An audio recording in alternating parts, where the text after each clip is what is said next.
আমরা 4 ভাই 4 বোন। আমি ফ্যামিলিতে সবার ছোট। সবার ছোট। বাবা কি করতেন? বাবা ডক্টর ছিলেন, ভিলেজ ডক্টর। Village doctor. তো আমার যখন জন্ম হবে, আমি যখন পেটে ছিলাম, আমাকে মানে আমার মা চাচ্ছিলেন না আমার জন্ম হোক। আমাকে নষ্ট করার জন্য অনেক কিছু ট্রাই করেছেন, কিন্তু হয়নি। তারপরেও আমার জন্ম হলো। তো আমি বড় হওয়ার পরে যেটা শুনলাম, মা প্রায়ই আমাকে বলতেন যে তোর জন্মের সময় তোকে চেয়েছিলাম মেরে ফেলবো, তুই যখন তোর জন্ম হয়নি তখনও ট্রাই করতাম, তারপরে জন্মের পরেও ভাবতাম যে অনেক মানে তার জানা একটা কাহিনী আছে যে কার যেন অনেক বাচ্চা ছিল, তো লাস্টে যে বাচ্চাটা হয়েছে ওটাও মেয়ে। তো মেয়ে হওয়ার পরে ওনাকে ওই বাচ্চাটাকে বারবার গোসল করতে করতে তখনই মেরে ফেলেছিল। তো মা আমাকে প্রায় এই কথাটা বলতেন যে আমি এটাও ভেবেছিলাম যে তোর জন্মের পর আমি এরকম করে তোকে মেরে ফেলবো। তো ছোটবেলা থেকে আমি খুব অবহেলা নিয়ে বড় হয়েছি ফ্যামিলিতে। মানে কেন অবহেলা নিয়ে বড় হয়েছে? মানে অনাকাঙ্ক্ষিত ছিলাম এজন্য। দাঁড়ান, আমি যেটা বোঝা যাচ্ছি যেটা হলো যে আপনি 2 ভাই 2 বোন। আপনারা? আমরা 4 ভাই 4 বোন। 8 ভাই বোনের সংসার। জি। এবং সবার ছোট হচ্ছে? সবার ছোট। অনাকাঙ্ক্ষিত ছিলেন যে কারণেই, মানে আপনি সবার ছোট যেহেতু অনাকাঙ্ক্ষিত চাননি, আপনার মা চাইনি আপনি হন, যে কারণে আপনার প্রতি আচরণটা ভালো ছিল না। আচরণটা ভালো ছিল না, কিন্তু আমার বাবা নাকি আমাকে ভালোবাসতেন। তো আমি জন্মানোর পরে মানে আমার বাবার ইনকাম নাকি বেড়ে যায় অনেক। বাবা যে পেশাতে ছিলেন ওটা ইনকামটা বেড়ে যায়, এবং ওই বছর নাকি আমাদের জমিতে অনেক ফসলও বেশি হতে থাকে। তা এজন্য আমার বাবা অনেক বেশি ভালোবাসতেন আমাকে। মায়ের চেয়ে কন্যা সন্তান রহমত এটা বলা হয়, এটা আমাদের ধর্মেই আছে। মানে মায়ের চেয়ে আমার বাবার কাছে আমি বেশি আদর পেতাম, বাবা আমাকে বেশি ভালোবাসতেন। তারপর আমি মানে ছোটবেলা থেকেই আমার হচ্ছে পা ব্যথা করে, হাত পা ব্যথা করে, টনসিল ফুলতো। তখন ওই যে বাবার যে ওষুধ ছিল ওই ব্যথার ওষুধটা মাঝে মাঝে খাইয়ে দিতেন। তখন একটু কম মনে হতো, আবার কয়েকদিন পরেই হাঁটতে পারতাম না, মানে একটু বেশি হাঁটলেই পা ব্যথা করতো। তারপর হাঁটা ছাড়াও বেশি ব্যথা করতো, এরকম হাত পা ফুলে যেত, ঘন ঘন টনসিল ফুলতো। তো এটা নিয়ে অনেক দিন আমি মানে অসুস্থ ছিলাম, অনেক দিন ভুগেছি এটাতে। মানে তখনও জানতাম না যে এরকম কোনো অসুখ আছে। তারপর এমনি বাবার ওষুধ খাওয়াতেন আমাকে, মানে তখন তো বাবা 94-এ মারা যান। তারপর আমাদের ওই পেশাটা মা দেখতেন, মানে গ্রাম্য চিকিৎসক হিসেবে মা ছিলেন। তো মা আমাকে ওষুধ খাওয়াতেন। তারপর একদিন ডক্টরের কাছে নিয়ে যাওয়া হলো আমাদের উপজেলা স্বাস্থ্য কমপ্লেক্সে। ওখানে একজন ডক্টরকে দেখানো হলো, উনি বললেন শিশু হসপিটালে নিয়ে যেতে। তো ওখানে যাওয়ার পরে ব্লাড টেস্ট করা হলো, উনি বললেন যে রিউমেটিক ফিভার। এবং ওইটা এমন একটা পর্যায়ে চলে গেছে, মানে জীবাণুর মাত্রাটা এত বেশি যে ডাক্তার বলছেন যে এর আগে কোনো পেশেন্টের শরীরে এতটা জীবাণু পাননি আমার যতটা পেয়েছিলেন। ওকে। তো ওখানে 5 বছর ট্রিটমেন্ট করা হয়। বয়স কত তখন আপনার? আমার বয়স কত আমার মনে নেই। আপনি স্কুলে পড়তেন ওই সময়টাতে? স্কুলে পড়তাম, বা পড়ার আগে থেকেই তো অসুস্থ শুরু হয়ে ছিলাম। গেছে, তার ওই অবস্থায় আপনার স্কুলে যেতে হয়েছে? জি। তারপর আমি ওখানে ট্রিটমেন্ট করতে থাকি। তো একটা পর্যায়ে এসে মানে এত বেশি পরিমাণ ওষুধ খেতে হতো আমাকে, প্রতিদিন 13-14টা ট্যাবলেট খেতে হতো। আর মাসে 1 মাস পর পর 12 লাখ পাওয়ারের একটা ইনজেকশন ছিল, ওইটা আমার শরীরে পুশ করা হতো। এবং ওই ইনজেকশনটা এত বেশি পাওয়ারফুল ছিল যে 1 মাসে যে পাশে নিতাম তারপরের মাসে ওইটা অন্য পাশে নিতে হতো, কোমরে ওইটা ইউজ করা হতো, পুশ করা হতো। তো ওইটা যদি পরপর 6 বার এক পাশে পুশ করা হতো তাহলে ওই সাইডটা পঙ্গু হয়ে যেত, মানে এতটাই পাওয়ারফুল ছিল ওইটা। তো আমার ট্রিটমেন্ট করা হচ্ছে, কোনোভাবেই কোনো কাজ হচ্ছে না, ধীরে ধীরে বেশি হয়ে যাচ্ছে। তো আমি তো তখন ক্লাস 3 থেকে আমি প্রাইমারি স্কুলে ক্লাস 3 পর্যন্ত পড়াশোনা করেছি। তারপর আমাদের গ্রামে মাদ্রাসা ছিল, আমাকে মাদ্রাসায় দেওয়া হলো, ক্লাস 4-এ ভর্তি করে দেওয়া হয়েছিল। তো আমি মানে ধীরে ধীরে পড়তাম, কোনো কিছু মনে রাখতে পারতাম না। ওষুধ খাওয়ার জন্য আমি ওই মানে পড়াশোনা করছি, খুব আগ্রহ ছিল আমার। আমি যখন পড়তে বসছি, হয়তো একটা লাইনের শুরুতে পড়তাম, পরে লাইনের শেষে যে ফার্স্টের কি ছিল ওইটা আমি বলতে পারতাম না, মানে আমার কোনো কিছুই মনে থাকতো না। আচ্ছা। আর তখন মানে আমার মনে আছে আমি যখন ক্লাস 8-9-এ পড়ি, 8-এ পড়ি যখন, তখন মানে আমাদের যে উপজেলাতে যে ডাক্তারকে দেখানো হতো উনি বলেছিলেন যে আমার 2টো কিডনি এবং হার্টের ভাল্বটা একদম ড্যামেজ হয়ে গেছে। আর ওই সময়টা আমাদের গ্রামের অনেকেই রিউমেটিক ফিভারে মারা যায়। তো ভাইয়া তখন, বড় ভাইয়া ঢাকাতে জব করেন, ভাইয়া একদিন বাড়ি গিয়েছেন, মা তখন খুব কান্নাকাটি করছেন যে ওর এরকম অবস্থা, অনেকেরই তো শুনেছি ঢাকাতে নিয়ে ট্রিটমেন্ট করে ভালো হয়েছে, তো ওকে একবার ঢাকাতে দেখানো যায় না। তারপর ভাই আমাকে ঢাকাতে নিয়ে আসেন 99-এ। আচ্ছা। তারপর ঢাকাতে আমার ট্রিটমেন্ট শুরু হয়। আমার উপজেলাতে 5 বছর ওখানে ট্রিটমেন্ট করার পরে যখন একদমই খারাপ অবস্থা, কোনোভাবে ডেভেলপ হচ্ছিল না, তখন আমাকে ঢাকাতে নিয়ে এসে ট্রিটমেন্ট শুরু হয়। তারপরে এখানেও সেম অবস্থা, আমার অনেক ওষুধ খেতে হতো এবং প্রতি মাসে আমাকে ইনজেকশন নিতে হতো। ওকে। আর প্রতি মাসে আমাকে এখানে চেক আপ করানো হতো।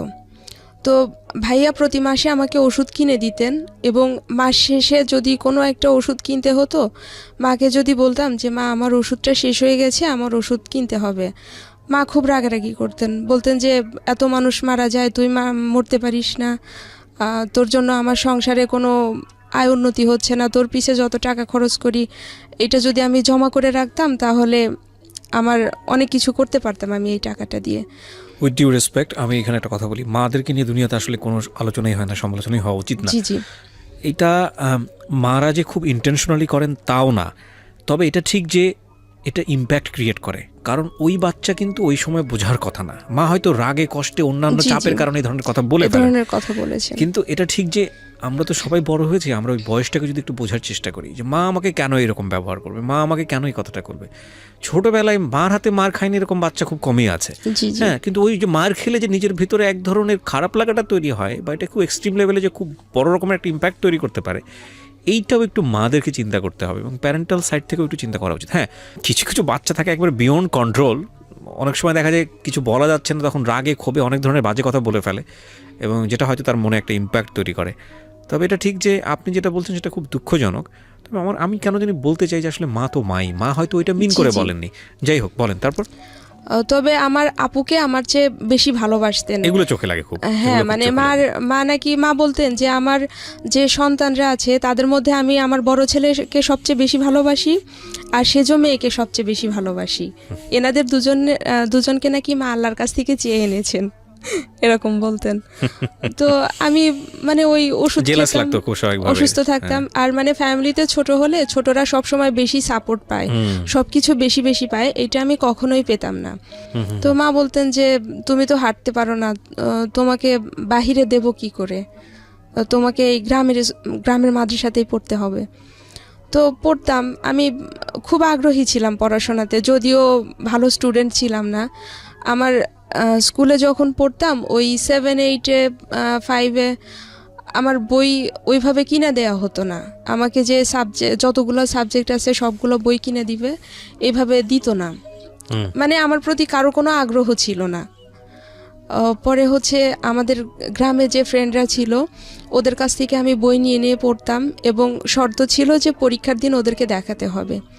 ওদের কাছ থেকে বই নিয়ে পড়তাম, আমি পরীক্ষার সময় একটা ছিটে 3 জন করে বসা হতো, আমি মাঝখানে বসতাম আর 2 জন 2 পাশে বসতো, ওরা আমারটা দেখে দেখে লিখতো। আমি যখন এসএসসি পরীক্ষা দেই 2001 সালে 2টো সাবজেক্টে ফেল করি, আরবিতে এবং অঙ্কতে। ফেল করার পরে 2002 সালে আমি আবার 2টো সাবজেক্ট পরীক্ষা দেই। পরীক্ষা দেওয়ার পরে তখন আবার আমি অঙ্কে পাশ করি, আরবিতে ফেল করি।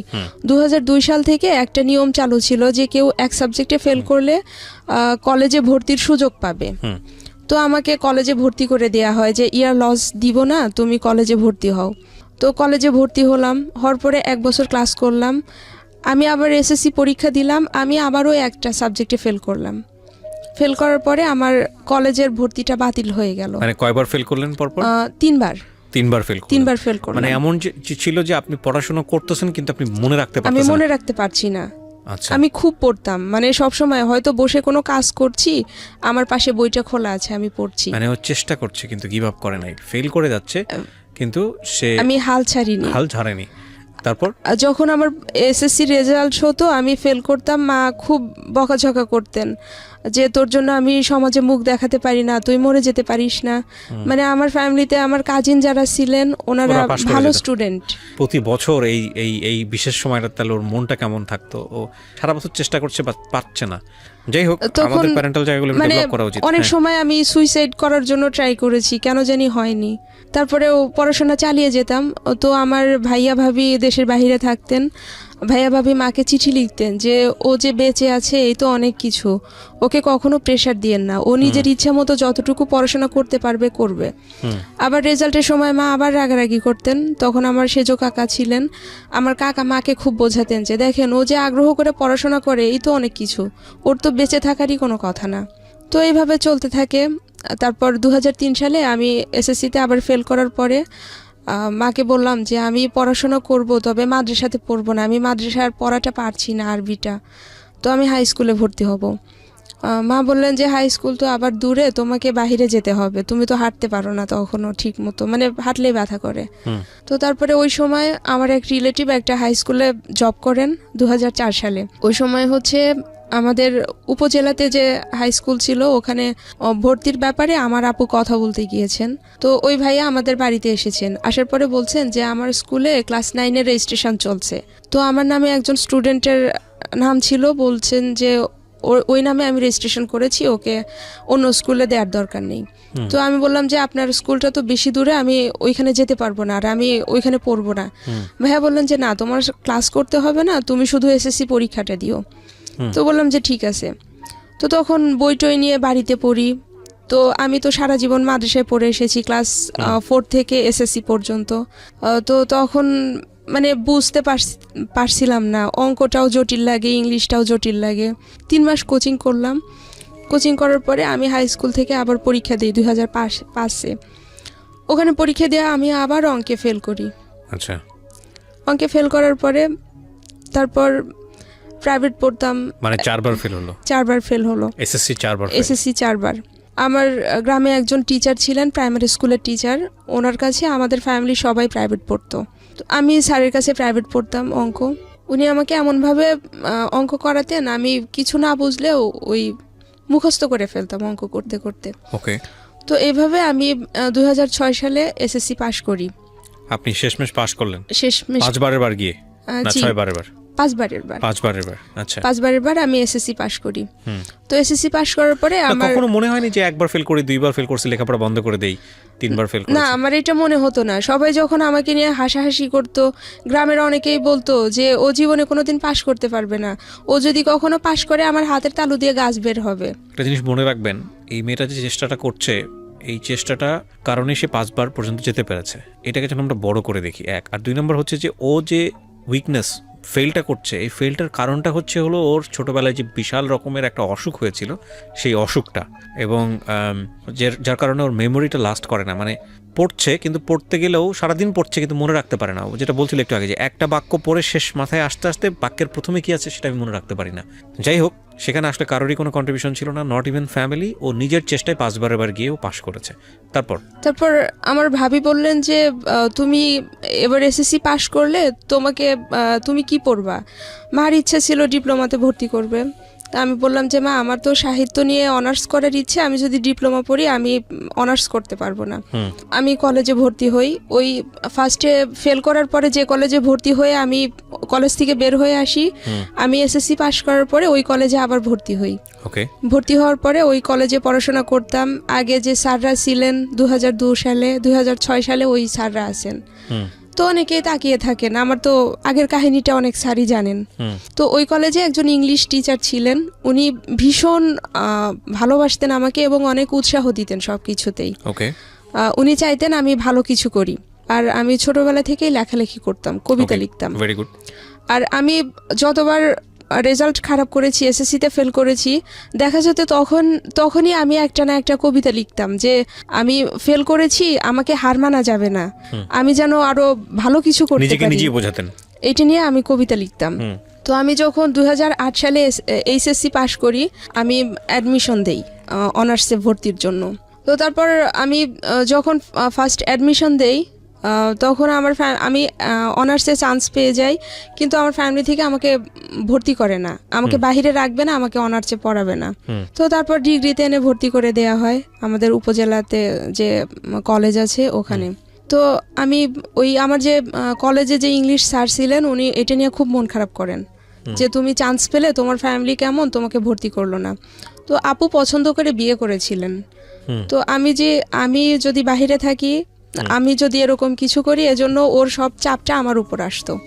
আর আমি ছোটবেলা থেকে খুব চঞ্চল ছিলাম, আমার অনেক ছেলে বন্ধু ছিল, ছেলেদের সঙ্গে আমার বড় হওয়া, ওদের সঙ্গেই খেলা, রাস্তায় যে ফুটবল খেলতাম এই অবস্থা। তো তারপর আমাকে ডিগ্রিতে ভর্তি করে দেয়। ভর্তি করার পরে আমাদের তখন ডিগ্রি ফার্স্ট ইয়ারে ইংলিশ ছিল, আমি তখন ইংলিশ প্রাইভেট পড়তাম। তো ওইখানে কয়েক মাস প্রাইভেট পড়ার পরে 1 মাস আমি প্রাইভেট না পড়ে 300 টাকা চুরি করি ওখান থেকে। বাসায় বলেছি প্রাইভেট পড়েছি, কিন্তু আমি না পড়ে ওই টাকাটা চুরি করি। ওইটা দিয়ে আমি আবার রিঅ্যাডমিশনের জন্য ফর্ম ফিল আপ করি। ফর্ম ফিল আপ করে আমি চুরি করে পরীক্ষা দিই। পরীক্ষা দিয়ে ওইখানে আবার আমি চান্স পেয়ে যাই। চান্স পাওয়ার পরে বাসায় যেয়ে বলি, সবাইকে বলি যে আমি আবার চান্স পেয়েছি। তো মা বলছেন যে তুই চান্স পেয়ে সবাইকে বলছিস, তোকে যদি আমি ভর্তি না করি, তোকে টাকা না দিলে তুই টাকা পাবি কোথায়? ও তখন আমি ভাইবা দিয়ে এসেছি ওই কলেজে। ভাইবা দিয়ে আসার পরে মাঝখানে একদিন সময় ছিল ভর্তির, 2900 টাকা লাগবে। মাকে এসে বললাম, মা কিছুতেই আমাকে ভর্তি করবে না, টাকাও দিবে না। তখন আমাদের ফ্যামিলিটা অনেক সচ্ছল, আমাদের কোনো অভাব অনটন ছিল না, ভাইয়ারা সবাই এস্টাবলিশড, ছোট আপুর বিয়ে হয়ে গেছে, তখন আমি শুধু একা আছি ফ্যামিলিতে। তো মা আমাকে টাকা দেবেন না। তারপর আমার কাছে একটা কানের দুল ছিল স্বর্ণের, আমি কিছুদিন আগে ওইটা বানিয়েছি, ওইটা তখন হয় 2300 টাকা। কিন্তু আমি বিক্রি করতে গিয়ে দেখি ওইটার দাম একজন বলে 1100, একজন বলে 1300। আমি কোনোভাবেই টাকা ম্যানেজ করতে পারছি না। তো আমার ইন্টার লাইফের ফ্রেন্ড ছিল শিশির, তো ওকে বললাম যে দোস্ত আমি তো টাকা পাচ্ছি না, কি করি, আমি তো এবারও ভর্তি হতে পারবো না। আমার ফ্রেন্ড রাস্তায় যে মানুষের কাছ থেকে টাকা তোলে আমাকে ভর্তি করার জন্য, 2900 টাকার বোধহয় 200 না 300 টাকা কম ছিল এই ফর্ম অনার্সে ভর্তি করার জন্য। এটা আপনার ফ্যামিলি সামর্থ্য ছিল না? না, আমার ফ্যামিলি আমাকে ভর্তি করবে না। ওই যে আমার আপু সামর্থ্য ছিল কিন্তু আপনাকে দেবে না। তারপর ও আমাকে ফোন করে যে দোস্ত 200-300 টাকা কম আছে, কি করবি? তখন বললাম যে প্রবলেম নেই, ওই কলেজে একজন নেতা ছিলেন যে উনি আমার পরিচিত, ওনাকে বললে হয়তো কাজ হবে।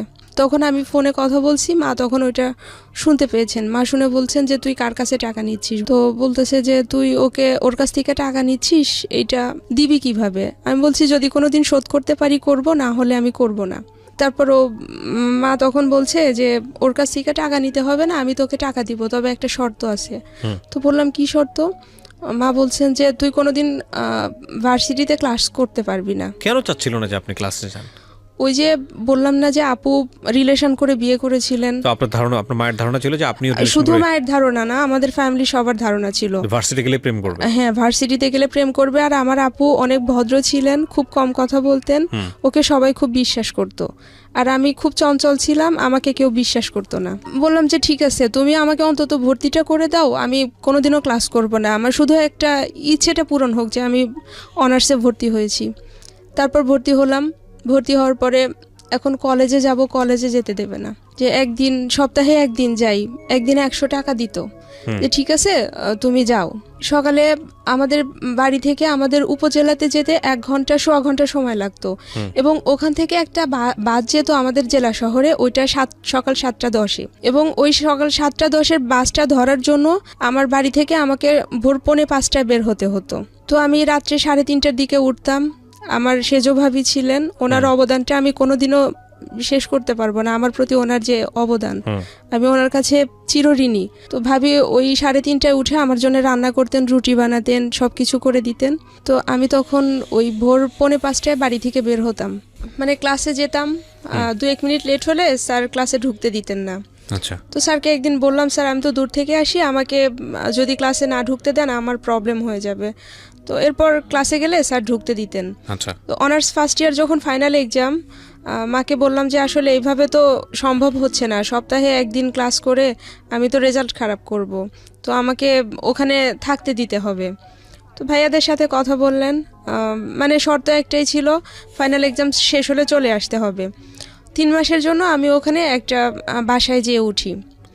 ওঠার পরে ওখানে 3 মাসের জন্য উঠি। আমার বেড টেড কোনো কিছু কিনতে দিবে না বাসা থেকে, শুধু একটা তোষক নিয়ে যাই, তোষক, বালিশ টালিশ এগুলো। তারপর মাসে আমাকে 1500 টাকা দিত। ওইটা দিয়ে চলাটা খুব টাফ হয়ে যেত। তারপরেও থাকতাম, দেখা যেত যে একদিন ডাল রান্না করলে ডালটা যদি বেশি টেস্ট হতো, ওইটা তাড়াতাড়ি শেষ হবে, আমি ওইটার মধ্যে পানি ঢেলে দিতাম। তারপর অনেক সময় আমার বাজার করার টাকা থাকতো না, 1 দিন 2 দিন না খেয়ে থাকতাম। মানে রুমমেটরা ভালো ছিল, পাশের রুমে যারা ছিল তারাও ভালো ছিল, ওরা যখন বুঝতে পারতো আমাকে খেতে দিত। আর ফ্লোরিং করে থাকবো, ওরা ফ্লোরিং করতে দিত না, ওদের বেডে থাকতাম। এভাবে থাকতে থাকতে একদিন একজন বলেই ফেললো যে তোর তো কিছুই নেই, থাকিস আমার বেডে, টেবিল ইউজ করিস আন্টিরটা, তুই আসলে কি এরকম। তারপর মানে খাওয়া দাওয়ার জন্য অনেক সময় কথা শোনাতো যে তুই তো জীবনে কোনোদিন মাছ কিনিস না, সবসময় শুটকি খাস। তো এভাবে আমি অনার্স ফার্স্ট ইয়ার এক্সামটা কমপ্লিট করি। তখন বাসা থেকে বলে যে চলে আসো, আর ওখানে থাকতে হবে না। তারপরেও আমি জোর করে থাকি। তারপর আমি এক্সাম হলে বসে আছি, মানে খুব শক্ত করে সব কিছু ধরে আছি যেন কেউ বুঝতে না পারে। তো ওরকম থাকতে থাকতে খাতা দিয়েছে, আমি কোনো রকম নামটা লিখে সব কিছু ফিল আপ করেছি। তারপর আমার খিঁচুনি উঠে যায়, আমি আর নিজেকে কন্ট্রোল করতে পারি না, ওখানেই অসুস্থ হয়ে পড়ি। তারপর আমাকে ধরে নিয়ে বাহিরে নিয়ে অনেকক্ষণ মাথায় পানি টানি ঢালা হয়, ডাক্তার নিয়ে আসার পরে ডাক্তার ওষুধ দেয়, বোধহয় ইঞ্জেকশনও দিয়েছিলেন। পরে আমাকে বললেন যে বেডে এক্সামটা দাও।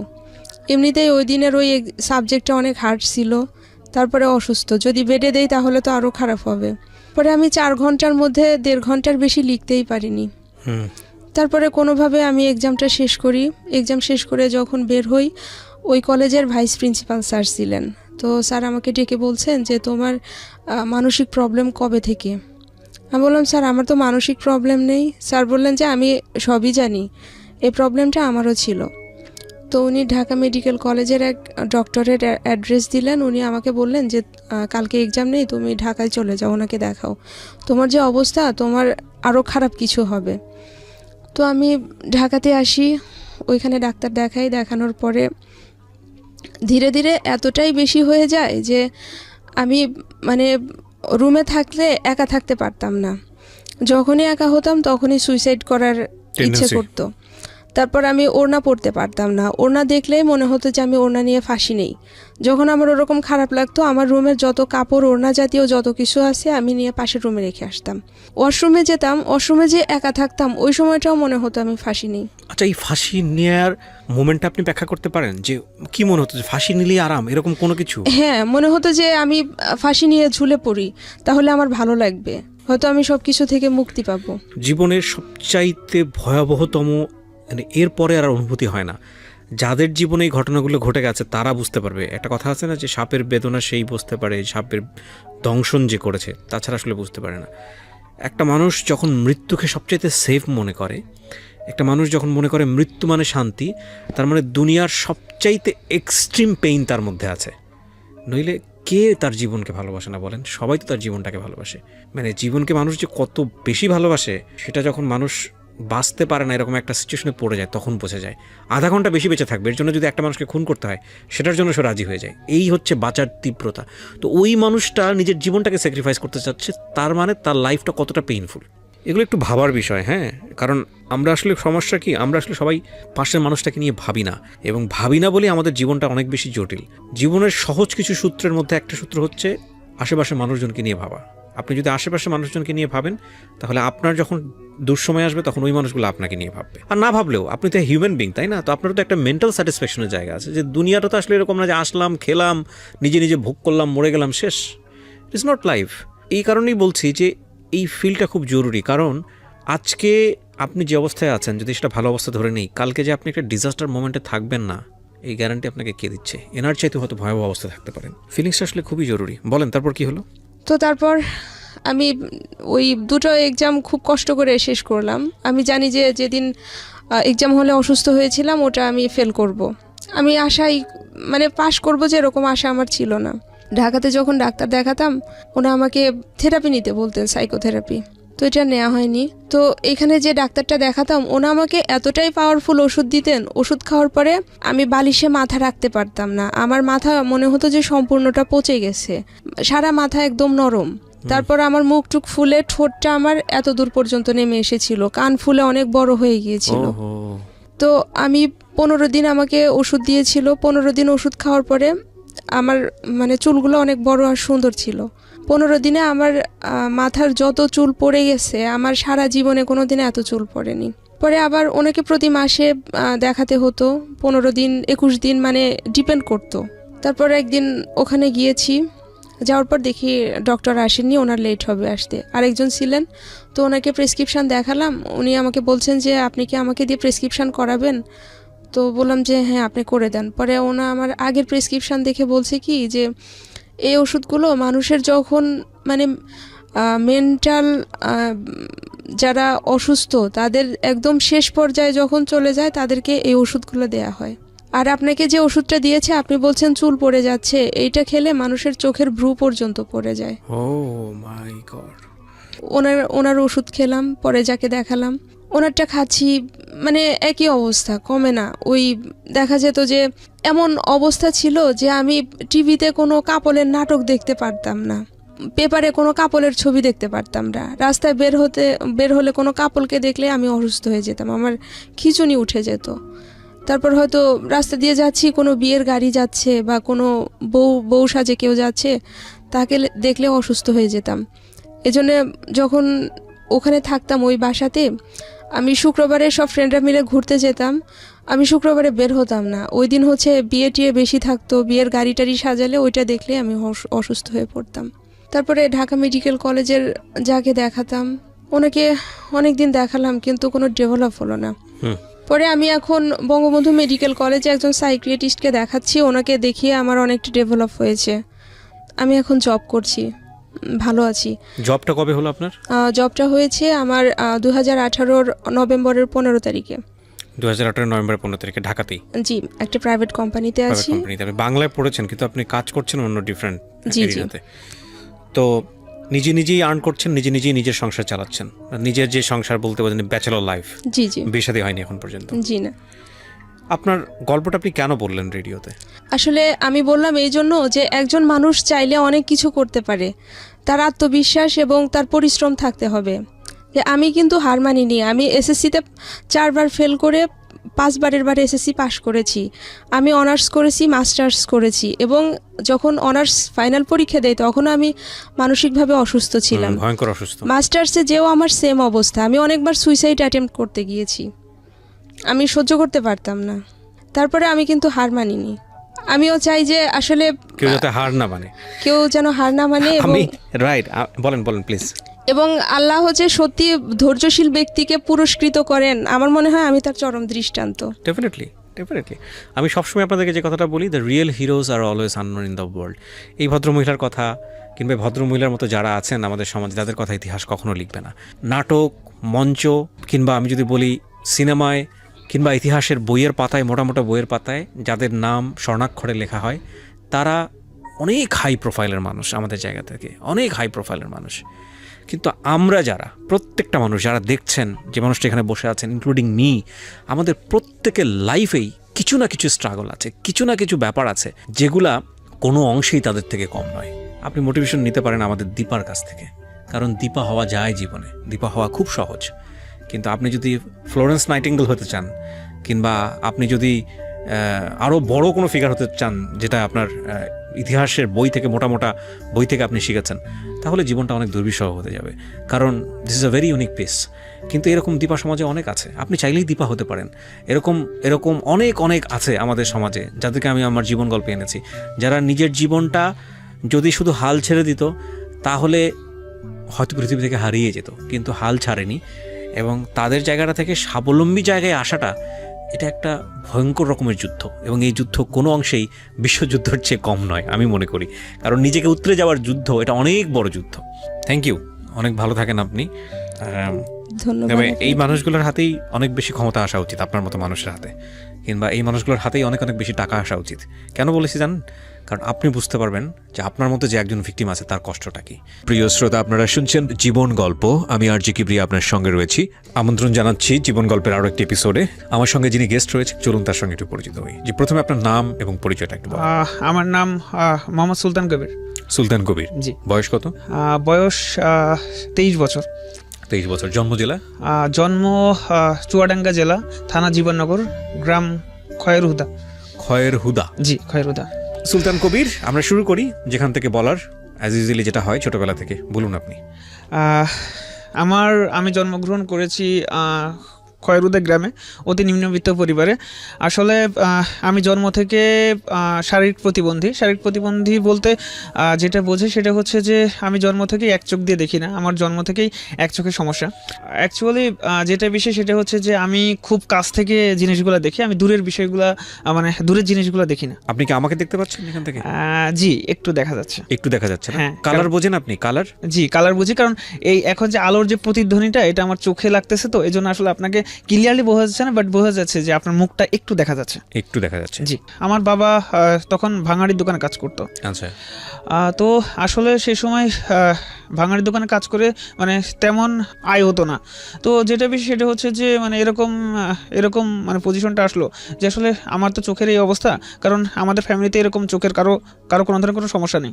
তো এখন যেটা বেশি সেটা হচ্ছে তখন মানে এত করুণ অবস্থা ছিল যে আসলে মানে দেখানোর মতো, ডাক্তার দেখানোর মতো সেরকম ধরনের ক্যাপাবিলিটি বা মানে সেরকম ধরনের সুযোগ হয়নি আর কি। মানে আমাদের আসলে আর্থিক অবস্থা এমন ছিল সেই সময় যে আসলে আমি ডাক্তার দেখানো মানে আমি যে চোখের চিকিৎসা করবো সেটা তো দূরে থাক, আসলে অ্যাট দ্যাট টাইম আসলে আমার কোনো মানে সেরকম কোনো ফুড ছিল না, সেরকম মানে আমি যে জামা কাপড় যে পরিধান করবো সেরকমও ছিল না, আমার কোনো প্রপার ড্রিঙ্কিং ওয়াটার ছিল না। আসলে সেই সময় ইলেকট্রিসিটিও মানে আমাদের পরিবারে ছিল না। অ্যান্ড ইভেন আমরা যেখানে থাকি আমরা একটা রুমে 4 জন শেয়ার করে থাকি, আমরা 2 ভাই বোন। আমার ছোট বোন আছে, এখন কলেজে পড়ছে। আমার মা, বাবা এবং আমরা 4 জন। আচ্ছা, ওকে। তো এখন এভাবে তো হলো যে আসলে চোখের চিকিৎসা হলো না। চোখের চিকিৎসাটা তো এটা ধরেন যে মানে বাদই দিলাম, যেখানে আসলে আমার ফুড নাই, যেখানে আমার শেল্টার নাই, বা যেখানে আমরা এক রুমে 4 জন বা 3 জন একসাথে শেয়ার করে আছি ছোট্ট একটা রুম নিয়ে, তো সেখানে আসলে চোখের চিকিৎসাটা মানে কি বলবো, সেখানে চোখের চিকিৎসাটা আসলে হয় না। এক ধরনের বিলাসিতাই বলা জি যায়। জি, অবশ্যই বিলাসিতা বলা যায়। বেসিক নিড, কিন্তু বিলাসিতা। জি জি, অবশ্যই বিলাসিতা। তো আমার আসলে এই যে চোখের এই যে সমস্যা, আমি এটার কারণে আসলে মানে ছোটবেলা থেকে অনেক হীনমন্যতায় ভুগতাম, অনেক আসলে মানে ছোটোভাবে নিজেকে দেখতাম আসলে, কারণ এটা আসলে সমাজের সোশ্যাল কনস্ট্রাক্টেড ক্যারেক্টারিস্টিক্স, আসলে সোশ্যালি কনস্ট্রাকশন যেটাকে বলে, যে আসলে আমি ধরেন এক জায়গাতে গেছি, তো সেখানে তারা আমাকে ট্রিট করছে কীভাবে, যে আমার এই যে চোখের সমস্যা, কেউ বলে কানা, কেউ বলে লুলা, বা কেউ ধরেন যে বলে মানে আসলে আমার যে হিউমিলেটিং যে ওয়ার্ড, এই ওয়ার্ডগুলো আসলে আমাকে শিখাইছে যে আমি ছোট, ওরা বড়, বা আমি আসলে মানে আমি ছোট, ওরা বড়, বা ওরা বড়, আমি ছোট। আসলে এই বিষয়গুলো না আমি নিজেকে সবসময় গুটিয়ে রাখতে চেষ্টা করতাম, আমি সবসময় হীনমন্যতায় ভুগতাম, আমার মন সবসময় ছোট হয়ে থাকতো, এই জন্য আসলে আমি মানে মিশতাম না সেভাবে, কারোর সাথে আসলে আমার মেশা হইতো না। তো আসলে মানে যখন মানে ছোটোবেলা যখন থাকে তখন সবাই আসলে খেলাধুলার জন্য এখানে যায় ওখানে যায়, বা হচ্ছে যারা সেম এজে যারা থাকে তারা এখানে যায় বা খেলাধুলা করে। বাট যেটা বেশি সেটা হচ্ছে যে আমি আসলে মিশতাম না, কারণ আমার ওই যে হীনমন্যতা ভুক্ত, মানুষ আমাকে কীভাবে ইভ্যালুয়েট করবে, মানুষ আমাকে কীভাবে জানবে, বা ও আমাকে কানা বলবে কিনা, বা ও আমাকে লুলা বলবে কিনা, এই বিষয়টা আসলে মানে কানা বা লুলা বললে কি মানে তখন ধরেন আমি কে দিতাম। সো একটা বিষয় হলো সেটা হচ্ছে যে মানে আমার ওখান থেকে মানে এই যে মানুষের সাথে যে মিশতাম না, বাট আমার আসলে কি মানে পড়াশোনার যে আগ্রহ, এটা আসলে ছোটোবেলা থেকে আমি আসলে অক্ষর বা এই যে বইগুলো আসলে আমাকে খুব টানতো, বা আমার আসলেই মানে অনেক বেশি আগ্রহ ছিল বইয়ের প্রতি। আসলে বই ধরেন যে হর্ষায় দীর্ঘায়, এগুলো যখন ছবিগুলো যখন দেখতাম না, যে অতে অজগর, আতে আম, হর্ষাইতে ইলিশ, বা দীর্ঘাইতে ইগল ওড়ে, তো ওটা না আসলে আমাকে মানে প্রচুর টানতো, মানে অনেক ভালোভাবে টানতো।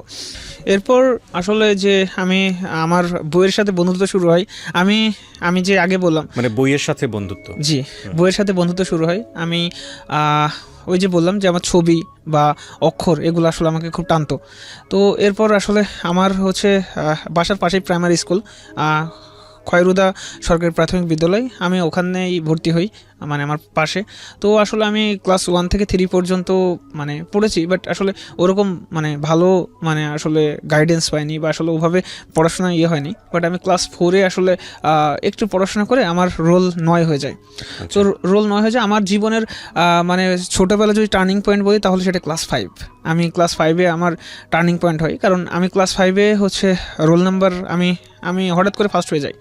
তো ওটা আসলে আমার জীবনের মানে টার্নিং পয়েন্ট বলা যায়। তো কারণ ওই সময় আসলে আমাকে আমার এক টিচার অনেক বেশি তত্ত্বাবধান করেছিলেন, যার কাছে আমি সারা জীবন ঋণী থাকবো। তিনি হলেন মফিজ স্যার। কারণ মফিজ স্যার আসলে আমাকে নিজের ছেলের মতো করে ভাবতেন। তিনি আমাকে 24টা ঘন্টা মানে রাত দিন বা মোস্ট অফ দ্য টাইম আমাকে অনেক ভালোভাবে গাইড করতেন। তো যেটা বেশি সেটা হচ্ছে যে মানে সেই সময় হতো কি আসলে আমি ম্যাথ অনেক ভালো পারতাম। আসলে ম্যাথে আসলে আমার দক্ষতা ভালো ছিল। আমি ম্যাথ মানে এরকম হয়েছে যে আসলে টিচার আমাকে অঙ্ক করতে দিয়েছে, আমি আসলে মানে বই না দেখেই মানে ম্যাথটা করে ফেলছি, আসলে মুখে মুখে ম্যাথ করে দিতাম। তো টিচাররা আসলে আমাকে অনেক বেশি পছন্দ করতেন। একদিন কি হয়েছে যে আসলে আমি এভাবে ভালো করতেছি বা আমি এভাবে আগাচ্ছি, তো যেটা বিষয় যে সেকেন্ড বয় ছিল যে আসলে আমাকে মানে কোনোভাবেই আসলে দমানো যাচ্ছে না, সে মানে ফার্স্ট হতে পারছে না। তো কি করছে, একটা মজার ঘটনা আছে এখানে, সেটা হচ্ছে মডেল টেস্ট হইতো আমাদের সময়। তো মডেল টেস্টে আসলে মানে পরীক্ষা দিচ্ছি, তো 2.5 ঘন্টার পরীক্ষা আমাকে 2 ঘন্টায় হয়ে গেছে। তো আমি মানে সেখানে যে টিচাররা গার্ড দিচ্ছিলেন ওখানে আমি ম্যামকে বলছি যে ম্যাম আমার লেখাটা হয়ে গেছে। তো আমার বলতেছে যে তুমি তোমার ওই সিটে মানে হচ্ছে যে খাতাটা রেখে তুমি চলে যাও। তো আমি চলে আসলাম। আমার পাশে বসেছিল সেকেন্ড বয়। তো সে কি করেছিল, সে আসলে মানে আমি বারবার প্রথম হচ্ছি, সে ওই সুযোগটা কাজে লাগিয়ে সে হচ্ছে যে আমার খাতার 40 মার্কস কেটে দিয়েছিল। মানে ম্যাথে আসলে যে আমি যে সবসময় 100-এ মানে 100-তে 99 পাইতাম, 98 পাইতাম, আর টিচার আমাকে অনেক বেশি করতো। তো সে আসলে আমার মানে ওই খাতাটা কেটে দিয়েছিল। তো এবার যখন রেজাল্ট ইভালুয়েট করা হচ্ছে বা রেজাল্ট যখন দিবে, তখন আসলে মানে করছে কি, তো মানে আমার টিচার দেখছে যে আমি সমাজে 97 পেয়েছি বা বিজ্ঞানে 94 আসছে বা বাংলা সাবজেক্টগুলোতে আপনি ভালো করেছেন কিন্তু অঙ্কে খারাপ করেছেন, বাট অঙ্কতে অনেক বেশি খারাপ হয়েছে। তো আমাকে স্যার বললো যে আসলে সুলতান তুই তো তোর তো খারাপ করার কথা না, তাহলে আসলে বিষয়টা কী হয়েছিল? তো আমি বললাম যে স্যার আমার পাশের যে স্টুডেন্টটা ছিল, তো ওর নাম সোহাগ, তো ও স্যার তাহলে হয়তো বা মানে এই জিনিসটা ক্রস করে দিয়েছে বা এই জিনিসটা কেটে দিয়েছে। তো যেটা বেশি সেটা হচ্ছে যে আসলে কি বলবো, মানে ক্লাস 5টা অনেক বেশি আমার জন্য অনেক বেশি টার্নিং পয়েন্ট ছিল। আমি ওখান থেকে অনেক কিছু শিখেছি, অনেক কিছু জেনেছি। বাট সে সময় আসলে মানে বৃত্তি পরীক্ষা দিতে পারতো মানে প্রথম শ্রেণীর যারা থাকতো, মানে প্রথম দিকে যারা থাকতো 1 থেকে 10 জন। তো আমি আসলে বৃত্তি পরীক্ষার জন্য নির্বাচিত হয়েছিলাম। আমি বৃত্তি পরীক্ষা দিয়েছিলাম এবং আল্লাহর রহমতে এবং সবার দোয়াতে এবং স্যারের প্রচেষ্টায় আমি নিজে ওখান থেকে ট্যালেন্ট পুলে বৃত্তি পেয়েছিলাম। আমাদের স্কুল থেকে 4 জন বৃত্তি পেয়েছিল। তো এটা আসলে মানে এটা মোটামুটি মানে প্রাইমারি স্কুল জীবন আমার এই যে প্রাথমিক। আপনি বৃত্তি পেলেন? জি আমি ওটা আমার জীবনের একটা টার্নিং পয়েন্ট ছিল। নিশ্চয়ই। জি। এবং এবার আসলে ক্লাস 6-এ, তো ক্লাস 6-এ যেটা হলো কি, সেটা হচ্ছে যে আসলে ক্লাস 6-এ আসলে ইউনিফর্মের যে বিষয়টা থাকে, ইউনিফর্ম পরে যাওয়া। আসলে আমি ইউনিফর্ম মানে যেটা বিষয় সেটা হচ্ছে আমার আর্থিক অসঙ্গতি সবসময় ছিল। তো যেটা বিষয় সেটা হচ্ছে যে আসলে আমি এক ইউনিফর্মে তিনটা বছর পার করছি, ক্লাস 6, 7, 8। তো এখানে একটা বিষয় বলে ভালো, সেটা হচ্ছে যে আসলে আমার এই যে চোখের যে সমস্যাটা, এটার জন্য আসলে না আমি হোয়াইট বোর্ডটা দেখতে পারি না। মানে স্যার যে লিখছেন বা স্যার যে আসলে করতেছে, সেটা আসলে আমার মানে হোয়াইট বোর্ডটা যে মানে আমি যে দেখবো মানে সেই শক্তিটুকু আমার নাই। আমি প্রথম বেঞ্চে বসে থাকি, বাট আমার হোয়াইট বোর্ড দেখা হয় না। আমি সেকেন্ড বেঞ্চে বসি, তাও আমি আসলে হোয়াইট বোর্ডটা দেখতে পারি না। তো আসলে ওই সময় আসলে আমি খুব বেশি ফিল করতাম যে আসলে আমার যে অসহায়ত্ব, মানে এই যে আমি যে একটা জিনিস যে দেখতে পারতেছি না, এটা আসলে আমার চরম অসহায়ত্ব দেখতে। আসলে সবাই লিখতেছে, সবাই লিখতেছে বা সবাই বিষয়টা বুঝতে পারছে বা সবাই দেখতে পারছে, বাট আসলে আমার ওই শক্তিটা নেই যে আমি দেখতে পারছি না। আমার চোখের পানি মানে টপ করে শুধু পড়তো। আমার ক্লাসমেটরা দেখতো, কিন্তু আসলে ওই সময় আসলে কোঅপারেশন বা কোঅপারেটিভ যে ম্যানার আসলে এটা মানে ছিল না। এটা আসলে অ্যান্ড ইভেন এখান থেকে হয়েছে কি, আসলে আমি আল্লাহ তাআলার কাছে অনেক বেশি মানে আল্লাহ তাআলার প্রতি অনেক বেশি অভিমান হতো যে আসলে আমার যে মানে আমার জীবনটা যদি অন্য সবার মতো হতো, আসলে আমার কি আসলে এই যে 2টা চোখ, আমার কি আসলে একটা চোখ ভালো দিলে কি মানে আরেকটা চোখ যদি ভালো হতো, তাহলে কি আল্লাহ তাআলার কি খুব ক্ষতি হয়ে যেত? এগুলো মনে হতো, এগুলো আসলে মানে অনেক বেশি মনে হতো বা অনেক বেশি আসলে আমাকে করতো, কাঁদাতো। বাট যেটা বেশি সেটা হচ্ছে যে ক্লাস 8-এ পরীক্ষা দিলাম। ক্লাস 8-এ পরীক্ষা দিয়ে আল্লাহর রহমতে সাধারণ গ্রেডে বৃত্তি পেলাম, আলহামদুলিল্লাহ। তো যেটা বেশি সেটা হচ্ছে আমার জীবনের মোড় ঘুরে যায় ক্লাস 9-এ। আমার বাবা যে ভাঙাড়ির দোকানে কাজ করতেন, সেখান থেকে যে আয়টা হতো, সেখান থেকে আসলে আমাদের মানে মানে কোনোরকম খেয়ে পরে চলে যেতাম। আর ক্লাস 9-এ হঠাৎ করে আমার আবার ব্রেন স্ট্রোক হয়ে যায়। আমার আব্বা ব্রেন স্ট্রোক হয়ে যান, তো ওনাকে ডাক্তারের কাছে নিয়ে যাওয়া হয় খুলনাতে। তো ডাক্তাররা তাকে চেক আপ বা সমস্ত চিকিৎসার পর বলেন যে তোমার আব্বাকে যদি বাঁচাতে চাও বা তোমার আব্বা যদি থাকতে চায় বা তোমার আব্বা যদি অনেকদিন যদি লাস্টিং করতে চাই, তাহলে মানে সে আর কোনো কাজ করতে পারবে না। সে যে ভাঙাড়ির দোকানে কাজ করে বা সে যে ইয়ে করে, তোমার আব্বাকে সারা জীবন শুয়ে বসে চলতে হবে। এখন এই যে বিষয়টা, এই জীবনটা মানে তখন ওই সময় ধরেন যে আমার চোখের এই অবস্থা প্লাস এই যে আর্থিক যে দুরবস্থা, তখন আসলে না আমার মাথায় আকাশ ভেঙে পড়লো। আমি নিশ্চয়ই আপনার ফ্যামিলিতে বড় কে সবার বড় আমি, আমার ছোট বোন আছে। চিন্তা করেন অবস্থা, 4 ভাই বোন আপনারা? আমরা 2 ভাই বোন। 1 ভাই 1 বোন আপনারা? জি 1 ভাই। আপনি বড় আর আপনার ছোট একটা বোন? আমার ছোট বোন। জি, মানে ওরা 4 জন হচ্ছে 4 জন মিলে ফ্যামিলি মেম্বার। জি। ওকে, তারপর তো এটা হচ্ছে সবচেয়ে মানে কি বলবো, তখন আসলে আমার পড়া রানিং আছে। অ্যান্ড ইভেন আমি এই যে টাকা পয়সার অভাবের জন্য আমি ফার্স্ট বয় হওয়া সত্ত্বেও আমি আসলে সায়েন্স নিইনি, কারণ আসলে গ্রামে সায়েন্সের ওরকম টিচার ছিল না, আর মানে সায়েন্সে অনেক খরচ। তো যেটা বেশি সেটা হচ্ছে যে আমি টাকার অভাবের জন্য কিন্তু ক্লাস 9-এ আর্টস নিয়েছিলাম, যে আসলে সে সময় মানে কারণ বায়োলজি আছে, কেমিস্ট্রি আছে, ফিজিক্স আছে, পড়তে পারবো না। জি পড়তে পারবো না, কারণ আমার আসলে আর্থিক ওরকম মানে সঙ্গতি নাই। তো যেটা বিষয় হলো সেটা হচ্ছে যে তো আব্বুর এরকম অবস্থা। তো এখন আমার মা একটু শিক্ষিত, আমার মা SSC পাস। তো সেই সময় আমার আম্মা বলল যে আসলে সংসারে তো এরকম দুরবস্থা, চল আমি আর তুই মিলে টিউশনই করি। তো এখান থেকে আসলে মানে আমার জীবনের আসলে মানে নতুন একটা অধ্যায়ের শুরু, যে আমি আসলে তখন আমাদের গ্রামে মানে আমাদের বাসায় মানে ছেলে মেয়েদেরকে পড়াইতাম ক্লাস 2, ক্লাস 3, ক্লাস 5 এভাবে আসলে পড়ানো শুরু করলাম। মানে আসলে ওই সময়টা না, ওই মানে যেই সময়টা আসলে দুরন্তপনা, যে সময় আসলে মানে খেলে বেড়ানোর সময়, যে সময়টা আসলে মানে কি বলবো, হাসি আড্ডা মানে তামাশার সময়, সেই সময়টা আসলে আমি বুঝে গেছি যে আসলে আমার কী করা দরকার বা কী করা উচিত। তো তখন থেকে আসলে সংসারের ভাড়াপনটা চলে আসে। তো আলহামদুলিল্লাহ আমি আমার মায়ের প্রচেষ্টা, মায়ের মানসিক সমর্থনে আমি তখন থেকে টিউশনি করা শুরু করি। আপনার মাও টিউশনি করতেন? জি, আমার মাও টিউশনি করতেন। আমার মা যেহেতু শিক্ষিত ছিলেন, মানে SSC পাস ছিলেন, তো ওখান থেকে আসলে মানে বাসায় টিউশনি করানো হতো ক্লাস 1, ক্লাস 2। তো আসলে গ্রামে আসলে টিউশনি করে খুব বেশি ফায়দা হয় না, কারণ ওখানে আসলে টাকা পয়সা খুবই কম দেয়। মানে ধরেন যে একজনকে পড়াইলে 100 টাকা, অ্যান্ড ইভেন মানে সারাদিন পড়াইতে, যেমন ধরে যে সকালে, বিকালে বা রাতে এরকম। তো এখানে যে বিষয়টা সেটা হচ্ছে যে এভাবে চলতে থাকলো, ক্লাস 9-10 এভাবে পার করলাম।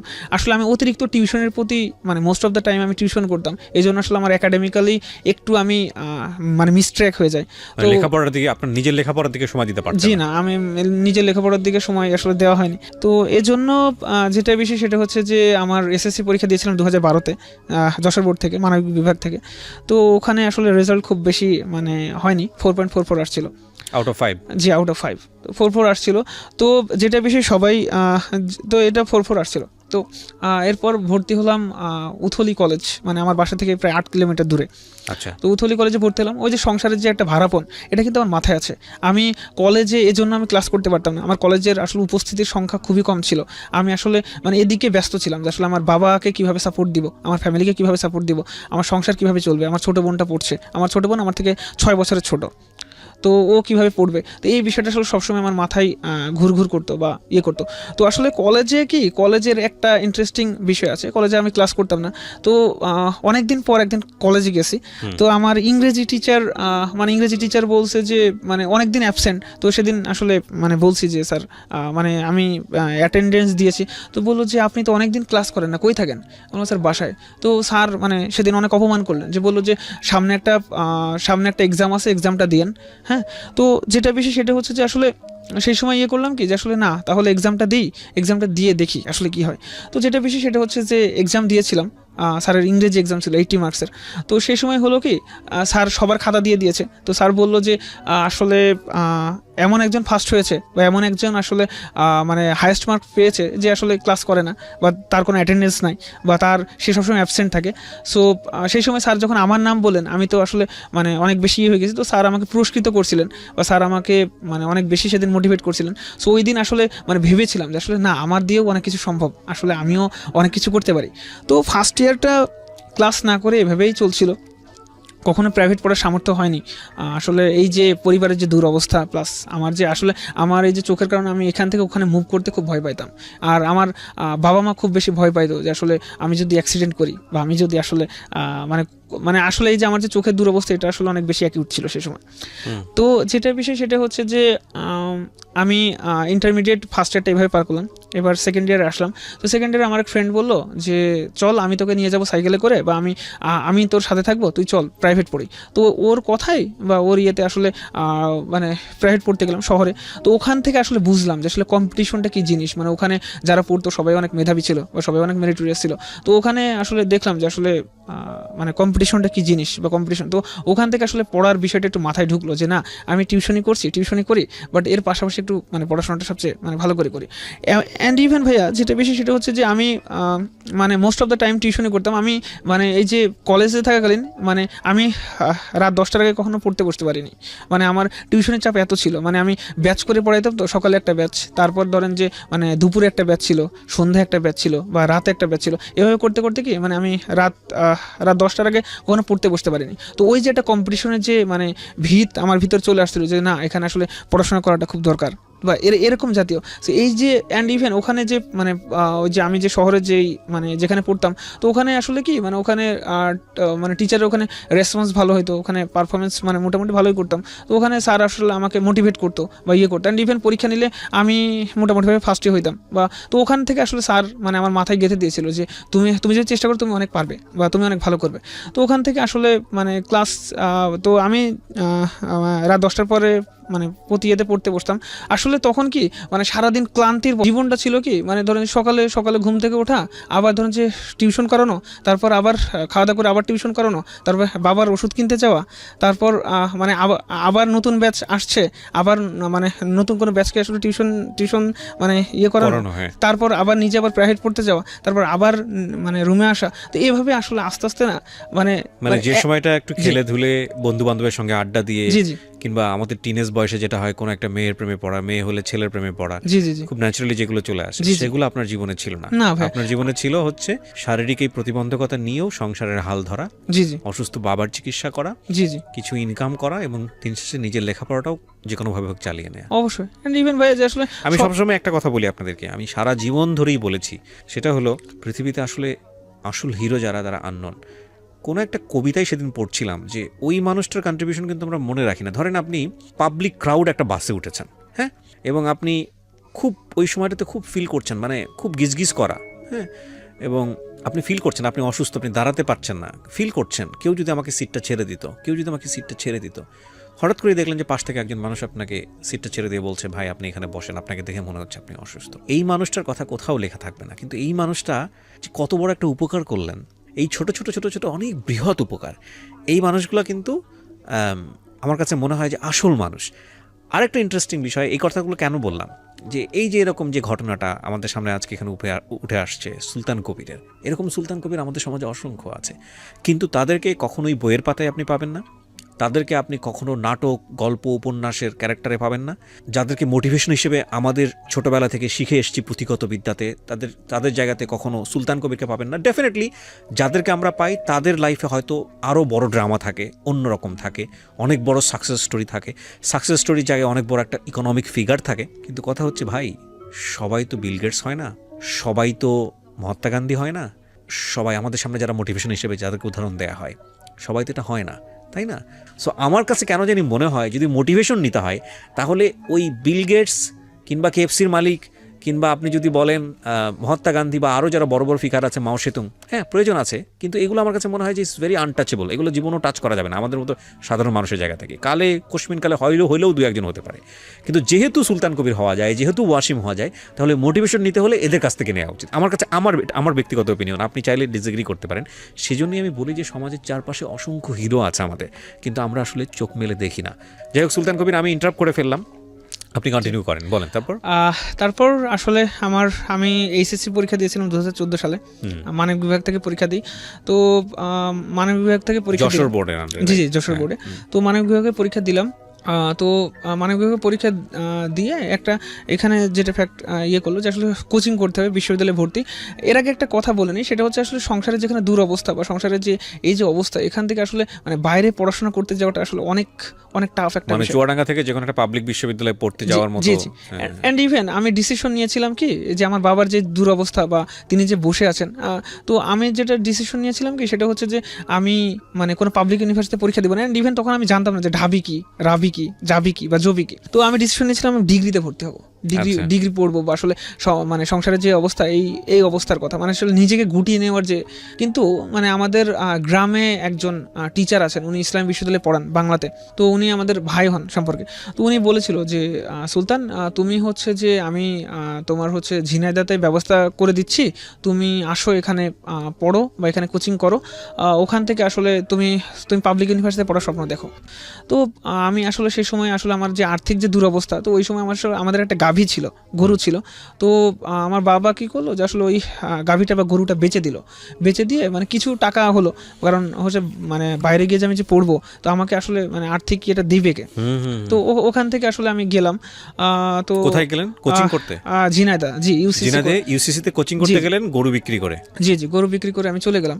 তো যেটা বিষয় সেটা হচ্ছে যে ওখানে গেলাম, তো ওখানে মানে কোচিংয়ের পার্ট শুরু হলো। তো আসলে ওখানে গিয়ে কি আসলে মানে আমি যে মেসে থাকতাম, ওখানে দেখতাম যে সবাই পাবলিক ইউনিভার্সিটিতে পড়াশোনা করে, কেউ ইসলাম বিশ্ববিদ্যালয়ে পড়ছে, বা তারা আমাকে আসলে অনেক বেশি মোটিভেট করতো যে সুলতান, তুমি হচ্ছে যে তুমি ভালো করে প্রিপারেশন নাও, এভাবে পড়ো, এভাবে পড়তে হয় বা এভাবে করতে হয়। তো আসলে ওখান থেকে না মানে নিজের ভিতরে আসলে একটা স্বপ্ন তৈরি হলো। তো ওই সময়টাতে ফ্যামিলি চলতো কিভাবে? ওই সময়টাতে আসলে যেটা বিশেষ ছিল কি, সেটা হচ্ছে যে ওই যে মানে আমার মা তো টিউশনি করতেন, আমার মা যে টিউশনি করতে সামহাও ওখান থেকে আসলে মানে কোনোভাবে মানে খেয়ে পড়ে চলে যেত ভাই। ওর বাবা করতো ভাঙাড়ির দোকানে কাজ। আপনাদের প্রপার্টি বলতে কি ছিল? আমাদের প্রপার্টি বলতে ভাই শুধু 10 কাঠা জমি আছে। 10 কাঠা জমি, এটার উপরে আপনাদের বাড়ি ঠাড়ি এরকম কিছু নাকি বাড়ির বাইরে না, 10 কাঠা? বাড়ির বাইরে কিছু, জি 10 কাঠা জমিগুলো ছিল, এখান থেকে চাষবাস হয়ে কিছু ফসল আসতো? জি, কিছু ফসল আসতো ভাই। 10 কাঠা জমি বলতে গেলে 22, 23, 25 শতকের মতো হবে আর কি। জি। ওকে, বলেন তারপর। তো তারপর হচ্ছে ওখানে করতে গেলাম, কোচিং করতে গেলাম। তো কোচিং করলাম, তো এর ভিতরে আসলে এইচএসসি রেজাল্টটা হয়ে গেল। এটা আসলে সবচেয়ে মোস্ট ইন্টারেস্টিং ফ্যাক্ট। তো এইচএসসি রেজাল্টে আমি আল্লাহর রহমতে বা সবার দোয়াই গোল্ডেন A+ পাইলাম। কারণ এই যে 4.44 থেকে গোল্ডেন A+ পাওয়া, এটা আসলে মানে আমার জীবনে অনেক বড় টার্নিং পয়েন্ট ছিল। বিশাল টার্নিং পয়েন্ট, মানব বিভাগ থেকে গোল্ডেন A+ পাওয়া এরকম একটা ক্রিটিক্যাল সিচুয়েশন। এন্ড ইভেন ওই সময় হচ্ছে যে কলেজ থেকে আমি মানে সম্মিলিত মেধা তালিকায় কলেজ থেকে ফার্স্ট হলাম। ওয়াও। এন্ড ইভেন আমি হচ্ছে মানে বোর্ড স্কলারশিপ পেলাম, আমার বোর্ডে একটা পজিশন হইলো। তো আসলে ওটা আমার জীবনের আসলে মোড়কে অনেক বেশি ঘুরিয়ে দিয়েছিল। ওটা আসলে আমার মানে জীবনের আসলে কি বলবো, ওটাই আসলে আমার জীবনের টার্নিং পয়েন্ট ছিল। ওখান থেকে আমি আসলে স্বপ্ন দেখতে শিখেছি যে আসলে প্রতিবন্ধকতা বা প্রতিবন্ধিতা আমরা যেটা দেখি, আসলে এখান থেকে মুভ করা যায়, বা আসলে আর্থিক দুরবস্থা বা চোখের এইটা আসলে এটা মানে তেমন কোনো ফ্যাক্ট ক্রিয়েট করে না। দ্য থিং ইজ দ্যাট একটা মানুষকে ঘুরিয়ে দেওয়ার জন্য দুটো জিনিস ইম্পর্টেন্ট। নাম্বার 1, তাকে একটা পেইনফুল সিচুয়েশন দিতে হবে। এই সিচুয়েশন থেকে ওই মানুষটার টেন্ডেন্সি বসে যাবে, আইদার সে ডিরেইলড হবে, মানে খারাপ একটা অবস্থার মধ্যে চলে যাবে, নিজেকে শেষ করে দিবে, অথবা সে ঘুরে দাঁড়ানোর জন্য ফুল ফোর্স নিয়োগ করবে। সেই অর্থে যে কোনো ক্রিটিক্যাল মোমেন্ট, যে কোনো পেইনফুল সিচুয়েশন লাইফে ব্লেজিং হতে পারে। এই জন্য বলে শোককে শক্তিতে রূপান্তর করুন, নাম্বার 1। অ্যান্ড নাম্বার 2, আপনি যে কোনো ক্রিটিক্যাল সিচুয়েশনে থাকলে বা যে কোনো ধরনের ব্যাকওয়ার্ড সিচুয়েশনে থাকলে, আপনি যদি সৃষ্টিকর্তা বিশ্বাস করেন, বিলিভ মি, সামহাও আপনি যদি আপনার খালি হালটা ধরে রাখেন যে না আমি তো আসছি, নিশ্চয়ই রিজিক বা আমার সামনে আমি কত দূর যাবো না যাবো উপরওয়ালা নির্ধারণ করে রেখেছেন, আমাকে শুধু বিশ্বাস করে ধরে থাকতে হবে, ট্রাই করে যেতে হবে। অ্যান্ড বিলিভ মি, কোথা থেকে যে চলে আসে, মানে আপনার সাকসেসফুল ব্যাপারটা যে আপনি যা চিন্তা করবেন তার চেয়ে তো কত গুণ বেগে চলে আসে, unthinkable. Life is all about miracle. So বিশ্বাস খুব ইম্পর্টেন্ট একটা জিনিস, যেটা খুব গুরুত্বপূর্ণ। যে কোনো সাকসেস, আপনি কাজ করতে গিয়ে ছোট একটা সাকসেস পাবেন বা কোনো একটা সাকসেস পাবেন, তখন আপনার চিন্তার মোডটা ঘুরিয়ে দেয়। ইনফ্যাক্ট তাৎক্ষণিক যে কনফিডেন্সটা আপনার মধ্যে তৈরি হবে, সেটা আপনাকে লাইফ লং ফাইট করতে শেখাবে। That actually happen in this boy. Sultan Kabir, যেটা আমরা শুনতেছিলাম যে আপনি বললেন যে আপনার মধ্যে একটা কনফিডেন্ট গ্রো করলো, যে আপনি ইন্টারমিডিয়েটে আপনি যখন গোল্ডেন A+ পেলেন যে না আমাকে দিয়ে হবে, আমার চোখে না দেখা আসলে কোনো বড় ফ্যাক্ট না। জি, তারপর আসলে আমি তখন থেকে রিয়েলাইজ করতে শিখলাম যে আসলে হিউম্যান ব্রেন আসলে আল্লাহ তাআলার সবচেয়ে বড় একটা দান। আসলে এটাকে আসলে সবচেয়ে বেশি মানে ভালোভাবে ইউটিলাইজ করা উচিত। এই জন্য আসলে একটা কথা আছে যে আসলে human brain is the most wonderful gift by Allah for every human being. So এই যে বিষয়টা, তখন থেকে আসলে মানে নিজের প্রতি যে আসলে যে আসলে একজন মানুষ আর্থিক দুরবস্থা বা চোখের এই বিষয়টা থেকেও আসলে আগাইতে পারে, এটা আসলে কোনো ফ্যাক্ট না। তারপর থেকে তারপর আমি অ্যাডমিশনে কোচিং করা শুরু করলাম, বাট আমার এই যে টাকার যে মানে আসলে আর্থিক যে দুরবস্থা ছিল, এই জন্য আসলে আমি 2 মাস কোচিং করে আমি আবার বাসায় চলে আসি। তো তারপর আসলে মানে মোটামুটিভাবে ঢাকা ইউনিভার্সিটিতে ফর্ম উঠাইছিলাম অ্যান্ড রাজশাহী ইউনিভার্সিটি, তাছাড়া খুব বেশি জায়গায় ফর্ম ওঠানো হয়নি। তো আল্লাহর রহমতে ঢাকা ইউনিভার্সিটিতে পরীক্ষা দিয়ে তথ্য যোগাযোগ এবং তথ্য প্রযুক্তি এবং লাইব্রেরি সায়েন্স যেটাকে জি বলে। লাইব্রেরি সায়েন্সে ওটাতে চান্স হয়েছিল, আর রাজশাহী ইউনিভার্সিটিতে আন্তর্জাতিক সম্পর্কে চান্স হয়েছিল। কিন্তু আসলে সে সময় টাকার অভাবে ঢাকা ইউনিভার্সিটিতে ভর্তি হওয়া হয়নি। বাট আপনি যদি চয়েসের কথা বলেন, ডেফিনেটলি আপনার ফ্রেন্ড সার্কেল বা বড় ভাইরা নিশ্চয়ই সাজেস্ট করেছিল ঢাকা ইউনিভার্সিটি। জি জি, আমাকে ঢাকা ইউনিভার্সিটি এটা আমার লাইফের একটা খুব ইন্টারেস্টিং স্টোরি আছে। আমি রাজশাহী ইউনিভার্সিটিতে পরীক্ষা দিয়েছিলাম, জাহাঙ্গীরনগর ইউনিভার্সিটিতে পরীক্ষা দিয়ে আমি শেয়ার করে ফেলি আজকে। জাহাঙ্গীরনগর ইউনিভার্সিটিতে পরীক্ষা দিয়েছিলাম, তারপরে হচ্ছে আপনার ঢাকা ইউনিভার্সিটিতে পরীক্ষা দিয়েছিলাম, এবং বাড়ির পাশে আমার বাড়ি বগুড়া আজিজুল হকেও পরীক্ষা দিয়েছিলাম, আজিজুল হক কলেজে। মোস্ট ইন্টারেস্টিং ফ্যাক্ট হচ্ছে আমি ঢাকা ইউনিভার্সিটিতে চান্স পেয়েছি, রাজশাহী ইউনিভার্সিটিতে চান্স পেয়েছি, জাহাঙ্গীরনগরেও চান্স পেয়েছি, কিন্তু বগুড়া বাড়ির পাশে যে আজিজুল হক কলেজ সেখানে আমি চান্স পাইনি। ওকে, ঠিক আছে, এখন বললে আমার হাসি লাগে। তো যাই হোক, তো আরও ইন্টারেস্টিং হচ্ছে যে আমার শখ ছিল যে আমি ইকোনমিক্স নিয়ে পড়াশোনা করবো। তো রাজশাহীতে আমার ইকোনমিক্সে হয়েছিল, কিন্তু ঢাকা ইউনিভার্সিটিতে আমি পাবলিক অ্যাডমিনিস্ট্রেশন আরও বেশ কিছু পেয়েছিলাম। তো ইকোনমিক্সে এখানে ভর্তি হওয়ার পর আমার বড় ভাইরা যেটা সাজেস্ট করলো যে no, you should go for Dhaka university. Because আসলে ইউনিভার্সিটিতে পড়া তো শুধু একাডেমিক একটা পড়াশোনা না, এখানে আসলে পুরো এনভায়রনমেন্টটা থেকে আমরা শিখি। তো আমার কাছে কেন জানি মনে হয় যে আপনার সেই দিক থেকে এটাই বলার কথা যে library science was okay, but আপনি শুধুমাত্র অর্থ অভাবে সেই ডিসিশনটা আপনি নিতে পারেননি। এটা হচ্ছে একটা বিশাল স্যাক্রিফাইস। তো আপনি কি করলেন? তারপর মানে দেখলাম যে আসলে ঢাকাতে মানে আমার তো আসলে এক জায়গা থেকে আরেক জায়গায় মুভ করাই সমস্যা। তো সেখান থেকে এবং যে আর্থিক যে অবস্থা, আসলে ঢাকাতে কিভাবে থাকবো, কিভাবে ইয়ে করবো, তো নিজের মন আসলে সায় দিল না। অ্যান্ড ইভেন আমি পরিবারের সাথে শেয়ার করলাম, আমার বাবা মার সাথে, যেহেতু আমার বাবা আসলে কোনো কিছু করে না। তো অ্যান্ড ইভেন স্টিল নাও মানে সে এখনও কোনো কিছু করতেছে না। সো আমার মা আসলে যে ইয়েটা করে, মানে যে ইনকামটা করে, ওটা দিয়ে কোনো রকমে চলে যায়। তো আমি ডিসিশন নিলাম যে রাজশাহীতে যেহেতু আসলে মানে থাকাটা একটু সহজ, কারণ ওখানে টাকা পয়সা কম লাগে। তো এই জন্য আসলে আমি রাজশাহী বিশ্ববিদ্যালয়ে আন্তর্জাতিক সম্পর্ক বিভাগেই মানে সেশন কত আপনার? আমার সেশন 14-15, আমি প্রথম ব্যাচ আন্তর্জাতিক সম্পর্ক বিভাগে। ও, ওখানে আন্তর্জাতিক সম্পর্ক ফার্স্ট 2014 সালে ওপেন করা হয়? জি জি জি। তার মানে আপনার ডিপার্টমেন্টের সবাই তো আপনাকে চেনার কথা, আপনার টিচার যারা আছেন সবাই তো আপনাকে চেনেন। জি। তো এখানে যেটা মানে এখানে পেইনফুল যে স্টোরিটা, সেটা হচ্ছে যে আমি রাজশাহী বিশ্ববিদ্যালয়ের আন্তর্জাতিক সম্পর্ক বিভাগে ভর্তি হলাম। তো ভর্তি হওয়ার পর আমার ক্লাস শুরু হয়েছিল ফেব্রুয়ারি 3 তারিখ থেকে। তো আমি প্রথম দিন মিসিং ছিলাম, 4 তারিখে গেলাম।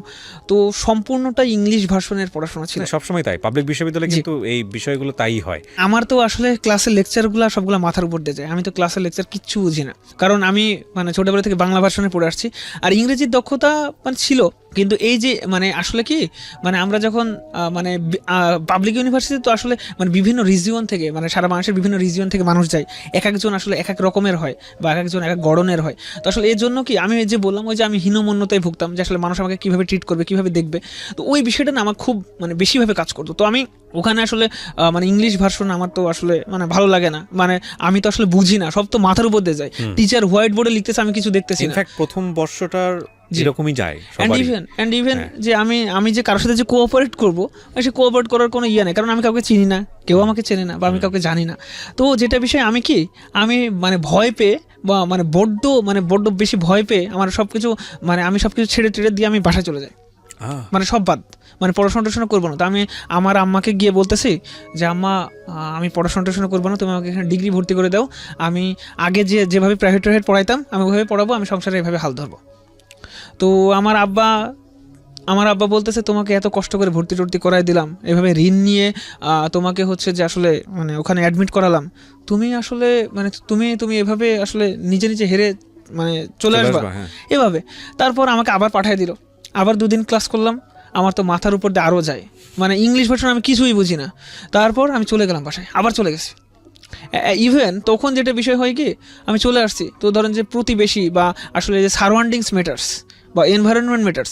আমি যে এনভায়রনমেন্টের ভিতরে থাকতাম, তো আমার বলতেছে কি রে তুই সবসময় চলে আসিস কেন, তোর তো মানে তুই কি ইউনিভার্সিটি বন্ধ হয়ে গেছে না, তুই ইয়ে করতেছিস কেন। এই যে বিষয়টা আমি মানে রাজশাহীতে যখন যাচ্ছি, তখন আসলে এই যে আমার যে ক্লাসের ভয়, যে ক্লাস করলেই আসলে ইংলিশ ভার্সন পড়তে হবে, বা আবার এই যে বাসায় গেলে কি অন্যের কাছে জবাবদিহি করতে হবে, এটা না আসলে আমি নিতে পারতেছিলাম না। দেন আমি এবার কি হয়েছে, আমার বাবা মা আমার সাথে আসছে, আমার বাবা মা ডিপার্টমেন্টে গেছে, বলতেছে স্যার আসলে ওর তো একটু চোখের প্রবলেম, বা ওর তার এই সমস্যা, ও তো ইংলিশ ভার্সনের বিষয়গুলো বুঝতেছে না। তো স্যার মানে আমরা খুব দরিদ্র ফ্যামিলি থেকে ইয়ে করছি, তো স্যার মানে ওকে যদি কেউ যদি কোঅর্ডিনেট করতো বা ইয়েটা করতো তাহলে খুব ভালো হতো। তো স্যাররা মানে আম্মা প্লাস আব্বা ওখানে গিয়ে বলে আসলেন। তো তারপরেও আসলে ভালো লাগে না, আমি তিনবার বাসায় চলে গেছিলাম ভাইয়া, তিন মানে আপনি পড়বেন না? জি আমি পড়বো না। তারপর একদিন বাসায় আছি, তো আমার মা দেখছি যে মানে অনেক কান্না করতেছে, যে আসলে আমার ছেলে মানে এত কষ্ট করে এসএসসি পাস করলো, ইন্টারমিডিয়েট পাস করলো, তার রেজাল্ট ভালো, সে একটা ভালো ইউনিভার্সিটিতে আল্লাহ তাআলা তাকে পাইয়ে দিল, এখন সে পারতেছে না কেন, আসল সমস্যাটা কোথায়? তো আমি একটা ডায়েরিতে লেখালেখি করতাম, তো ওই ডায়েরিতে আম্মা দেখছি লিখে রাখছে যে হে আল্লাহ, আমার ছেলের মাথায় পড়া ঢুকিয়ে দাও। আসলে ওই সময়টা ওই লাইনটা আমার আসলে মেডিসিনের মতো কাজ করছিল। মানে আপনার ডায়েরিতে আপনার মা লিখে রেখেছে? জি জি। কেন? যে আসলে মানে কেন, মানে যে প্রথম পাতায় ওটা লিখে রাখছে, মানে আমি যে ডায়েরি লিখতাম ওখান থেকে আসলে পাতাগুলো আমি ছিঁড়ে ফেলছিলাম, বাট শুধু ডায়েরিতে শুধু পড়েছিল, দেখছি ওখানে লেখা আছে যে আসলে হে আল্লাহ, আমার মাথায় মানে আমার ছেলের মাথায় পড়া ঢুকিয়ে দাও। তো আসলে ওই সময়টা না, আসলে ওই যে বিষয়টা আমার মাথায় ওষুধের মতো কাজ করছিল। প্রিয় শ্রোতা, গল্পের মাঝখানে একটু থামাচ্ছি। আপনারা নিশ্চয়ই জানেন প্রাণের মেলা বইমেলা শুরু হয়ে গেছে, এবং এই বইমেলাতে জীবন গল্প পার্ট 2 অসাধারণ বেশ কিছু গল্প নিয়ে অলরেডি বাজারে চলে এসছে। আপনারা বইটি সংগ্রহ করতে পারেন বর্ণপ্রকাশের স্টলে গিয়ে, আর ঘরে বসে আপনি সংগ্রহ করতে পারেন মাত্র 200 টাকার বিনিময়ে। আপনাকে ঘরে বসে সংগ্রহ করতে হলে যেটা করতে হবে, ফোন করতে পারেন boibajar.com এর এই নাম্বারে 09611262020। আমি আবারও বলছি 09611262020। অথবা আপনি যদি মনে করেন ফোন করে আপনার বুকিং করতে সমস্যা, ঠিক আছে, আপনাকে কিচ্ছু করতে হবে না, শুধু যেই নাম্বারটি আমি দিচ্ছি এই নাম্বারে বি লিখে SMS করবেন, আমরাই আপনাকে কল ব্যাক করব।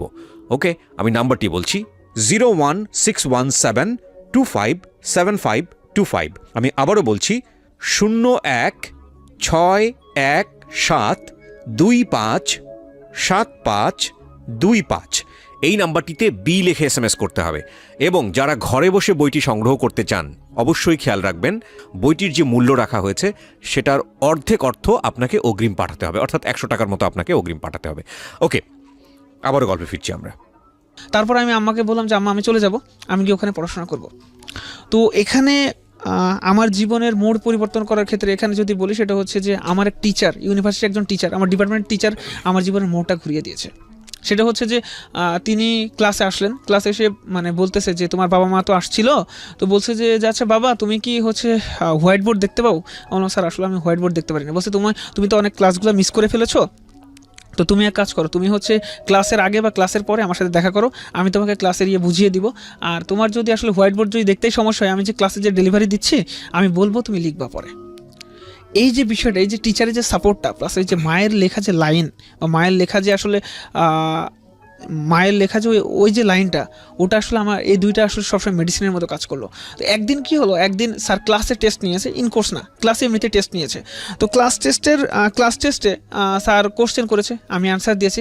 তো স্যার খাতা যখন দেখাবে, স্যার ক্লাসে খাতা আনলেন, এনে বলতেছে আসলে যে ছেলেটা 3-3বার বাসায় চলে গেছে, তার যদি খাতার যদি মানে তার যে লেখার যদি ধরন দেখো, বা সে যেভাবে লিখেছে এটা যদি দেখো, তো সত্যি সত্যি তোমরা অবাক হবে। তো আমাকে স্যার বললো যে তুমি বাবা, তুমি এত ভয় পাও কেন? তুমি তো ভালো লেখো, বা তুমি যদি চেষ্টা করো তুমি পারবা, সো তোমার কোনো ভয় নেই, আমি আছি, তুমি পড়াশোনাটা খুব ভালো করে করো।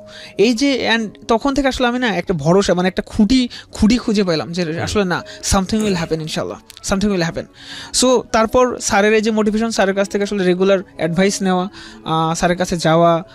তো এই যে বিষয়টা 2014-তে আপনার সেশন? জি 14-15। তার মানে তো আপনার অনার্স কমপ্লিট হওয়ার কথা? জি অনার্স কমপ্লিট হয়ে গেছে। কত সালে কমপ্লিট হলো? আমার অনার্স কমপ্লিট হয়েছে ভাই 19-এ। 2019-এ? এই তো গত বছর? জি গত বছর। আচ্ছা, আপনি মাস্টার্সে পড়ছেন এখন নাকি? জি মাস্টার্সে অ্যাডমিট হয়ে গেছেন। কোন শিক্ষকের কথা বলছিলেন, যে শিক্ষক আপনাকে অনেক বেশি ইন্সপায়ার করেছেন? অনেক বেশি ইন্সপায়ার করতেন। নাম কি ওনার? ওনার নাম শরীফুল ইসলাম স্যার। উনি স্যার এখন ইন্ডিয়াতে পিএইচডির জন্য আছেন। তো সেই সময় আসলে তো এই যে ইন্সপিরেশন, স্যারের ইন্সপিরেশন, তো আমি ক্লাসে ওই পরীক্ষা দিই, স্যার আমাকে যেভাবে ফলো আপ করলেন বা এইভাবে যেভাবে আমাকে মোটিভেট করতে থাকলেন, আসলে আমি একটা খুঁটি খুঁজে পেলাম। তারপর থেকে আসলে আমি আমার জীবনে মানে পরিশ্রম জিনিসটা আমি করতে শুরু করলাম, যে আসলে আমি আগের যেই মানে ছিলাম, যে আসলে আমি যদি এত টিউশনি করি বা এত কষ্ট করে যদি আগের যদি মানে পড়াশোনা করতে পারি, তাহলে এখনো সম্ভব। তো আপনি আপনার এই একাডেমিক পড়াশোনার খরচটা কিভাবে জোগাড় করতেন? পড়াশোনা ভাইয়া সেখানে আসলে টার্নিং পয়েন্ট হিসেবে কাজ করেছে ডাচ বাংলা ব্যাংকের বৃত্তি। আমি আচ্ছা। আমি ডাচ বাংলা ব্যাংকের বৃত্তি আল্লাহর রহমতে পেয়েছিলাম, ওটা মে মাসে হয়েছিল। ওর আগে এটা দিয়ে কি আপনাদের ফুল একাডেমিক সাপোর্টটা পেয়েছেন ওখান থেকে? ওখান থেকে ফুল ভাইয়া, ওখানে আসলে কি মানে ওরা প্রতি মাসে 2500 করে টাকা দিত, ওখান থেকে কোনোভাবে চলতো। আবার এই যে মানে আমার ও আপনার পুরো অনার্সে এটা সাপোর্টটা দিয়েছে ওরা? জি জি জি, ওরা আমাকে পুরো মাস্টার্সেও দিচ্ছে? মাস্টার্সে জি না, মাস্টার্সে দেয়নি পুরো অনার্সের সাপোর্টটা ডাচ বাংলা ব্যাংক দিয়ে দিয়েছে? জি জি জি, পুরো অনার্সের Wow. সাপোর্টটাই ডাচ বাংলা ব্যাংক দিয়ে দিয়েছে। বাট বাই দ্য ওয়ে এই অনুষ্ঠানের স্পন্সর ডাচ বাংলা ব্যাংক না, but they are doing very good স্কলারশিপের ক্ষেত্রে, যে কারণে থ্যাঙ্কস জানাই আমাদের এই অনুষ্ঠানটা থেকে। যারা ভালো কাজ করেন তারা যে ব্র্যান্ডেরই হোক না কেন, যাই কিছু হোক না কেন, দে শুড বি হাইলাইটেড, সব জায়গাতে তাদেরকে হাইলাইট করা উচিত। ওকে, সো আপনার এই টাকা আপনাকে একটা বিশাল হেল্প করেছে? জি, ওটা Great. মানে মোটামুটি আমার আসলে ফাইন্যান্সিয়াল একটা খুঁটি হলো। তারপর টিচারের আসলে যে সমর্থন, এটা আমি পেলাম। তো এখান থেকে মানে ফার্স্ট ইয়ারে আমি বাজিমাত করে ফেলছিলাম। আমার চেয়ারম্যান স্যার আসলেন, এসে বলতেছে আসলে যে ফার্স্ট হয়েছে সে আসলে মানে সে 3-3বার বাসায় চলে গেছিলো, তার এরকম মানে অনেক বেশি ডিসএবিলিটি বা তার ফিজিক্যালি চ্যালেঞ্জ আছে, বাট সে আসলে বাজিমাত করে দিয়েছে। তো আমার ফার্স্ট ইয়ারের রেজাল্ট 3.88 ছিল। তো ওখান থেকে আসলে ফার্স্ট ইয়ারে? জি, ফার্স্ট ইয়ার। তো ওখান থেকে আসলে আমি একটা মানে পজিশন খুঁজে পেলাম যে আসলে আমার দিয়েও হবে, বা আমি মানে আমাকে দিয়ে সব কিছু পসিবল। সো ওখান থেকে আসলে মানে আমার জীবনের খুঁটি খুঁজে পেলাম। আমি ইন্টারন্যাশনাল রিলেশনস নিয়ে পড়ছি। আমি ইন্টারন্যাশনাল রিলেশনসকে আসলে অনেক ভালো করে জানার চেষ্টা করেছি, অনেক ভালো করে বোঝার চেষ্টা করেছি। ফাইনালি যেটা হলো যে আপনি অনার্স কমপ্লিট করলেন একটা ভালো রেজাল্ট নিয়ে। জি, অনার্স আমি ওখানে সফল হয়েছি। আর আমি আসলে ইন্টারন্যাশনাল রিলেশনসকে খুব ভালো করে জানার চেষ্টা করেছি। এবং ও প্রথম সারির মধ্যে আছে? জি, আল্লাহর রহমতে রেজাল্টে প্রথম সারির মধ্যে আছে। That's really awesome. কত পেলেন আপনি আউট অফ 4-এ? আউট অফ 4-এ আমার result total 3.80। Excellent, G, truly excellent, is unthinkable. Wow, জোস। এই তো বলি যে আমাদের আশেপাশে কত হিরো আছে, আর কতবার বলবো বলেন, আমার বলতে ভালো লাগে এগুলা। আর তো আপনার কমপ্লিট হলো 2019 সালে? জি, 2019-এ কমপ্লিট হলো। আমি আসলে সো এখানে একটা বিষয় বলে ফেলা ভালো, সেটা হচ্ছে যে ইউনিভার্সিটি লাইফে আমি বিভিন্ন স্বেচ্ছাসেবী সংগঠনের সাথে কাজ করেছি। তো সবচেয়ে যেটা মানে আমার মানে জীবনের সাথে যেটা জড়িয়ে, সেটা হচ্ছে physically challenge development foundation, PDF. সেখানে আমি অসংখ্য ফিজিক্যালি চ্যালেঞ্জ পিপলদের সাথে মিট করেছি, অনেক ফিজিক্যালি চ্যালেঞ্জ পিপলদের সাথে থেকেছি। ওদের সাথে দেখেছি কি, ওরা যারা ফিজিক্যালি চ্যালেঞ্জ বা যারা ধরেন যাদের মানে একটু আল্লাহ তাআলা মানে আসলে মানুষকে বিভিন্নভাবে পরীক্ষা করে, যারা একটু আসলে মানে একটু কম নিয়ে জন্মায়, যাদের শারীরিক একটু সমস্যা থাকে, যেমন কারো হাত নেই, কারো পা নেই, কারো মুখের সমস্যা, কেউ কথা বলতে পারে না, কেউ কানে শোনে না। এরা কি মানে এরা এই যে মানে ইউনিভার্সিটি গ্রাউন্ডে আসছে অনেক কষ্ট করে, বাট ওরা মানে যতটা না শারীরিক মানে বিষয় নিয়ে ভোগে, তার থেকে অনেক বেশি ভোগে মানসিক সমস্যায়। ওদের আসলে মেন্টাল যে মানে এই যে মানে মেন্টালিটি, ওদের মানে মেন্টালি সবসময় নিচু থাকে ভাইয়া। Because of our society, because of our দৃষ্টিভঙ্গি। সিম্পল কথা হচ্ছে এটা। ওরা যদি জন্মের পর থেকে এটা জানতো যে না, দে আর ফিজিক্যালি চ্যালেঞ্জড এবং তাদেরও স্কোপ আছে, তাদেরকে হীনমন্যতা ভোগার কিচ্ছু নাই, বিকজ আমরা প্রত্যেকেই কোনো না কোনোভাবে চ্যালেঞ্জ ফেস করছি আমাদের হিউম্যান লাইফে। ওরা যদি ওই কনফিডেন্সটা ছোটোবেলা থেকে পেতো, তাহলে কিন্তু এই মানসিকতা প্রবলেমে তাদের কিন্তু পড়ার কথা না। হাতে হাত ধরে যদি আমরা চলতে পারতাম, হ্যাঁ, একসাথে যদি চলতে পারতাম, ওই যে আপনি ছোটোবেলায় যে কানাগালি শুনেছেন বা অন্য কিছু শুনেছেন, এগুলো যদি না হতো, বাচ্চা কাচ্চাদের মধ্য থেকে এগুলো যদি না শুনতেন, তাদেরও কোনো দোষ নাই, কারণ তারা দেখে দেখে শিখেছে। তো এই জিনিসগুলো যদি না থাকতো, তাহলে কিন্তু এই জিনিসটা হতো না, এই মানসিক সমস্যার জিনিসটা হতো না। হ্যাঁ, বলেন তারপর। তো এটা আসলে সোশ্যালি কনস্ট্রাকশন। তো ওরা আসলে এতটা না মানে এতটা মেন্টালি ভোগে, এতটা মেন্টালি আসলে হয়। তো মানে এই বিষয়টা না আমি নিজের বিষয়তেই ফিল করছি। আসলে যখন কেউ মানে পায়ের আসলে নিয়ে জন্মাবে, তখন তাকে যখন কেউ লুলা বলবে বা খুড়া বলবে, মানে এটা আসলে না ফিলিংসের ব্যাপার।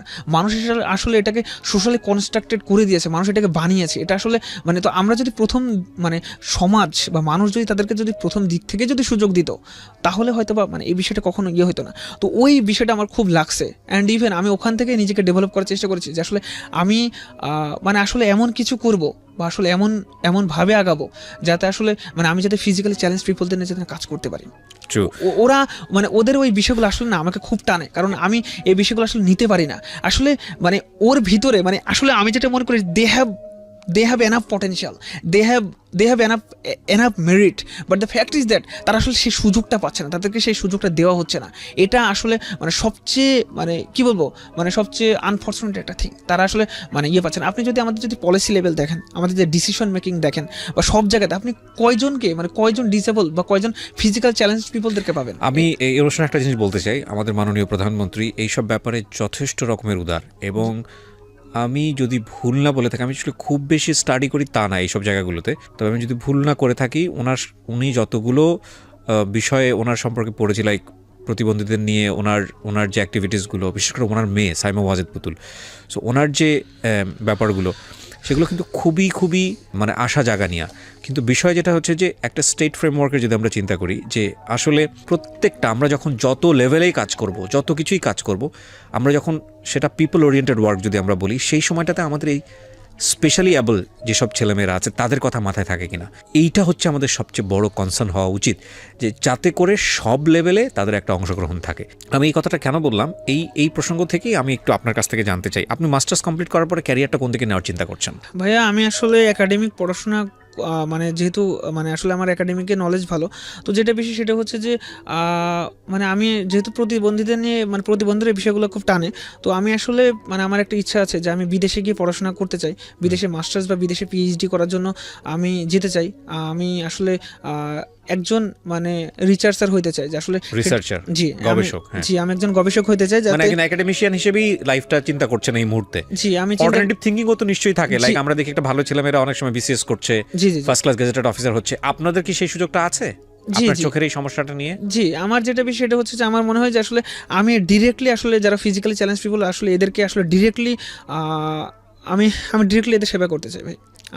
আমার এটাই মাথায় আছে, কিন্তু আসলে দেশ আমাকে অনেক টানে, মাতৃভূমি আসলে আমাকে অনেক বেশি টানে। এজন্য আসলে আমি মাস্টার্স বা পিএইচডি করার পর আমার মানে নিজের দেশে আমি যদি খুব কাছ থেকে যদি আর 10 জনকে যদি হেল্প করতে পারি, তাহলে এটা আসলে আমার জীবনের অনেক বেশি চরম সার্থকতা হয়ে যাবে। আপনার এইম সফল হোক, এবং আমরা মনে করি একজন আগালে পুরো দেশ আগায়, একটা বাতি জ্বললে সেখান থেকে 1000 বাতি জ্বলার সম্ভাবনা থাকে। তো আপনি রাজশাহী থেকে কষ্ট করে এসছেন, আপনার সঙ্গে আপনি যখন আমাকে মেইল দেন, আপনাকে আমি ডিরেক্টলি আপনার মেইলটা পড়ার সঙ্গে সঙ্গে আমি আপনাকে ফোন দিয়েছিলাম। কিছু কিছু মেইল এমন থাকে যেটা পড়ে আর মানে আর্কাইভে রাখতে ইচ্ছা করে না, সেটা সঙ্গে সঙ্গে ফোন দেয়, তার মধ্যে এটা একটা। তো উনি আমাকে তখন জানালো যে ভাইয়া আমার তো এখন পরীক্ষা চলছে বা সামথিং লাইক দিস, আমি ফেব্রুয়ারির মিডল অফ দ্য ফেব্রুয়ারি বা মার্চের দিকে আসবো। তখন আমি বললাম ঠিক আছে, কোনো সমস্যা নেই, আর নাম্বার থাকলে আপনি যোগাযোগ করেন। কিন্তু উনি সামহাও টাইম ম্যানেজ করে আগেই চলে এসছে, সো উনিও অনুভব করেছে যে না, আমার গল্পটা আগে বলা উচিত। আমি অনেক বেশি ইন্সপায়ার সুলতান আপনার গল্প শুনে, এবং আমি বিশ্বাস করি আপনার এই গল্পটা যখন সোশ্যাল মিডিয়াতে গেল বা আমাদের রেডিওতে প্রচার হচ্ছে, তখন অনেক ছেলে মেয়ে ইন্সপায়ার হবে। যে কোনো প্রতিবন্ধকতাই আসলে কোনো প্রতিবন্ধকতা না, যদি মনের উইল পাওয়ারটা ঠিক থাকে, এটা হচ্ছে সবচেয়ে বড় কিছু। এবং আমি সবসময় যে কথাটা বলি যে আমাদের চারপাশে অনেক হিরো আছে, তাদের কাছ থেকে নেন। ভালো জিনিসটা যদি আপনি খোঁজ করেন, ভালোটাই আপনার সামনে আসবে। আপনি যদি খারাপ জিনিস খোঁজ করেন, নিয়তি এমন একটা ব্যাপার, আপনার সামনে খারাপ জিনিসই দিয়ে দেবে। সুতরাং আমরা ভালোটা খোঁজ করি, হ্যাঁ। এবং আমরা প্রত্যেকটা মানুষ, এভরিবডি কোনো না কোনোভাবে ক্রিটিক্যাল সিচুয়েশন পার করতেছি, কোনো না কোনোভাবে পিছিয়ে আছি। কিন্তু জীবনে একটা জায়গায় নিজেকে দাঁড় করানোর জন্যে, ভালোভাবে লাইফটা লিড করার জন্যে, একটা পজিটিভ ভাইব নেবার জন্যে যদি কোনো মানুষকে অনুসরণ করতে হয়, ফার্স্ট আপনি আপনার চারপাশে কারা ভালো করছে তাদেরকে অনুসরণ করেন। এতে করে হবে কি, লাইফটা অনেক বেশি ইজি হয়ে যাবে। আপনি যদি টার্গেট করে ফেলেন যে আপনি জীবনে কেএফসির মালিক হবেন, কিংবা আপনি যদি বিল গেটসের মতো বড় কিছু হতে চান, কিংবা আপনি রবার্ট ব্রুসের মতো অধ্যবসায় আপনার মধ্যে নিয়ে আসতে চান, কিংবা আপনি মহাত্মা গান্ধীর মতো একজন বিশাল বড় মাপের পলিটিশিয়ান হতে চান, যারা আমাদের সামনে সবসময় এই যে আমরা পড়েছি ছোটোবেলায় রচনা, তাহলে লাইফটা অনেক ডিফিকাল্ট হয়ে যাবে। আমি বলছি না যেটা সম্ভব না, বিকজ মানুষই তো হয়, কিন্তু life will be much more difficult. এবং তখন আপনি যে হোঁচটটা খাবেন, সেটা আপনার জন্য অনেক বেশি নেগেটিভ হতে পারে। সুলতান কবিরকে যদি আপনি অনুসরণ করেন, বা আমাদের চারপাশে যারা সাধারণ মানুষ আছেন, যারা জীবনটাকে অনেকভাবে পজিটিভভাবে দেখছেন, তাদেরকে যদি আপনারা অনুসরণ করেন, তাহলে লাইফটা অনেক বেশি ইজি হবে। সো সুলতান কবির, আপনার কাছে আমার প্রশ্ন যে আপনি কেন আসলেন এই অনুষ্ঠানে?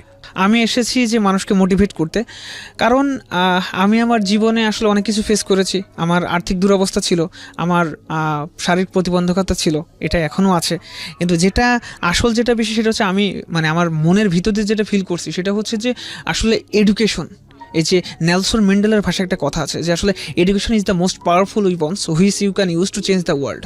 তো এই যে এডুকেশন মানুষের আসলে জীবনকে কীভাবে পরিবর্তন করে দিতে পারে, আসলে মানুষের জীবন কীভাবে একটা মোড় থেকে আরেকটা মোড়ে করতে পারে, সেটা এই যে এডুকেশন, এটা আমার জীবনের আসলে গেম চেঞ্জার।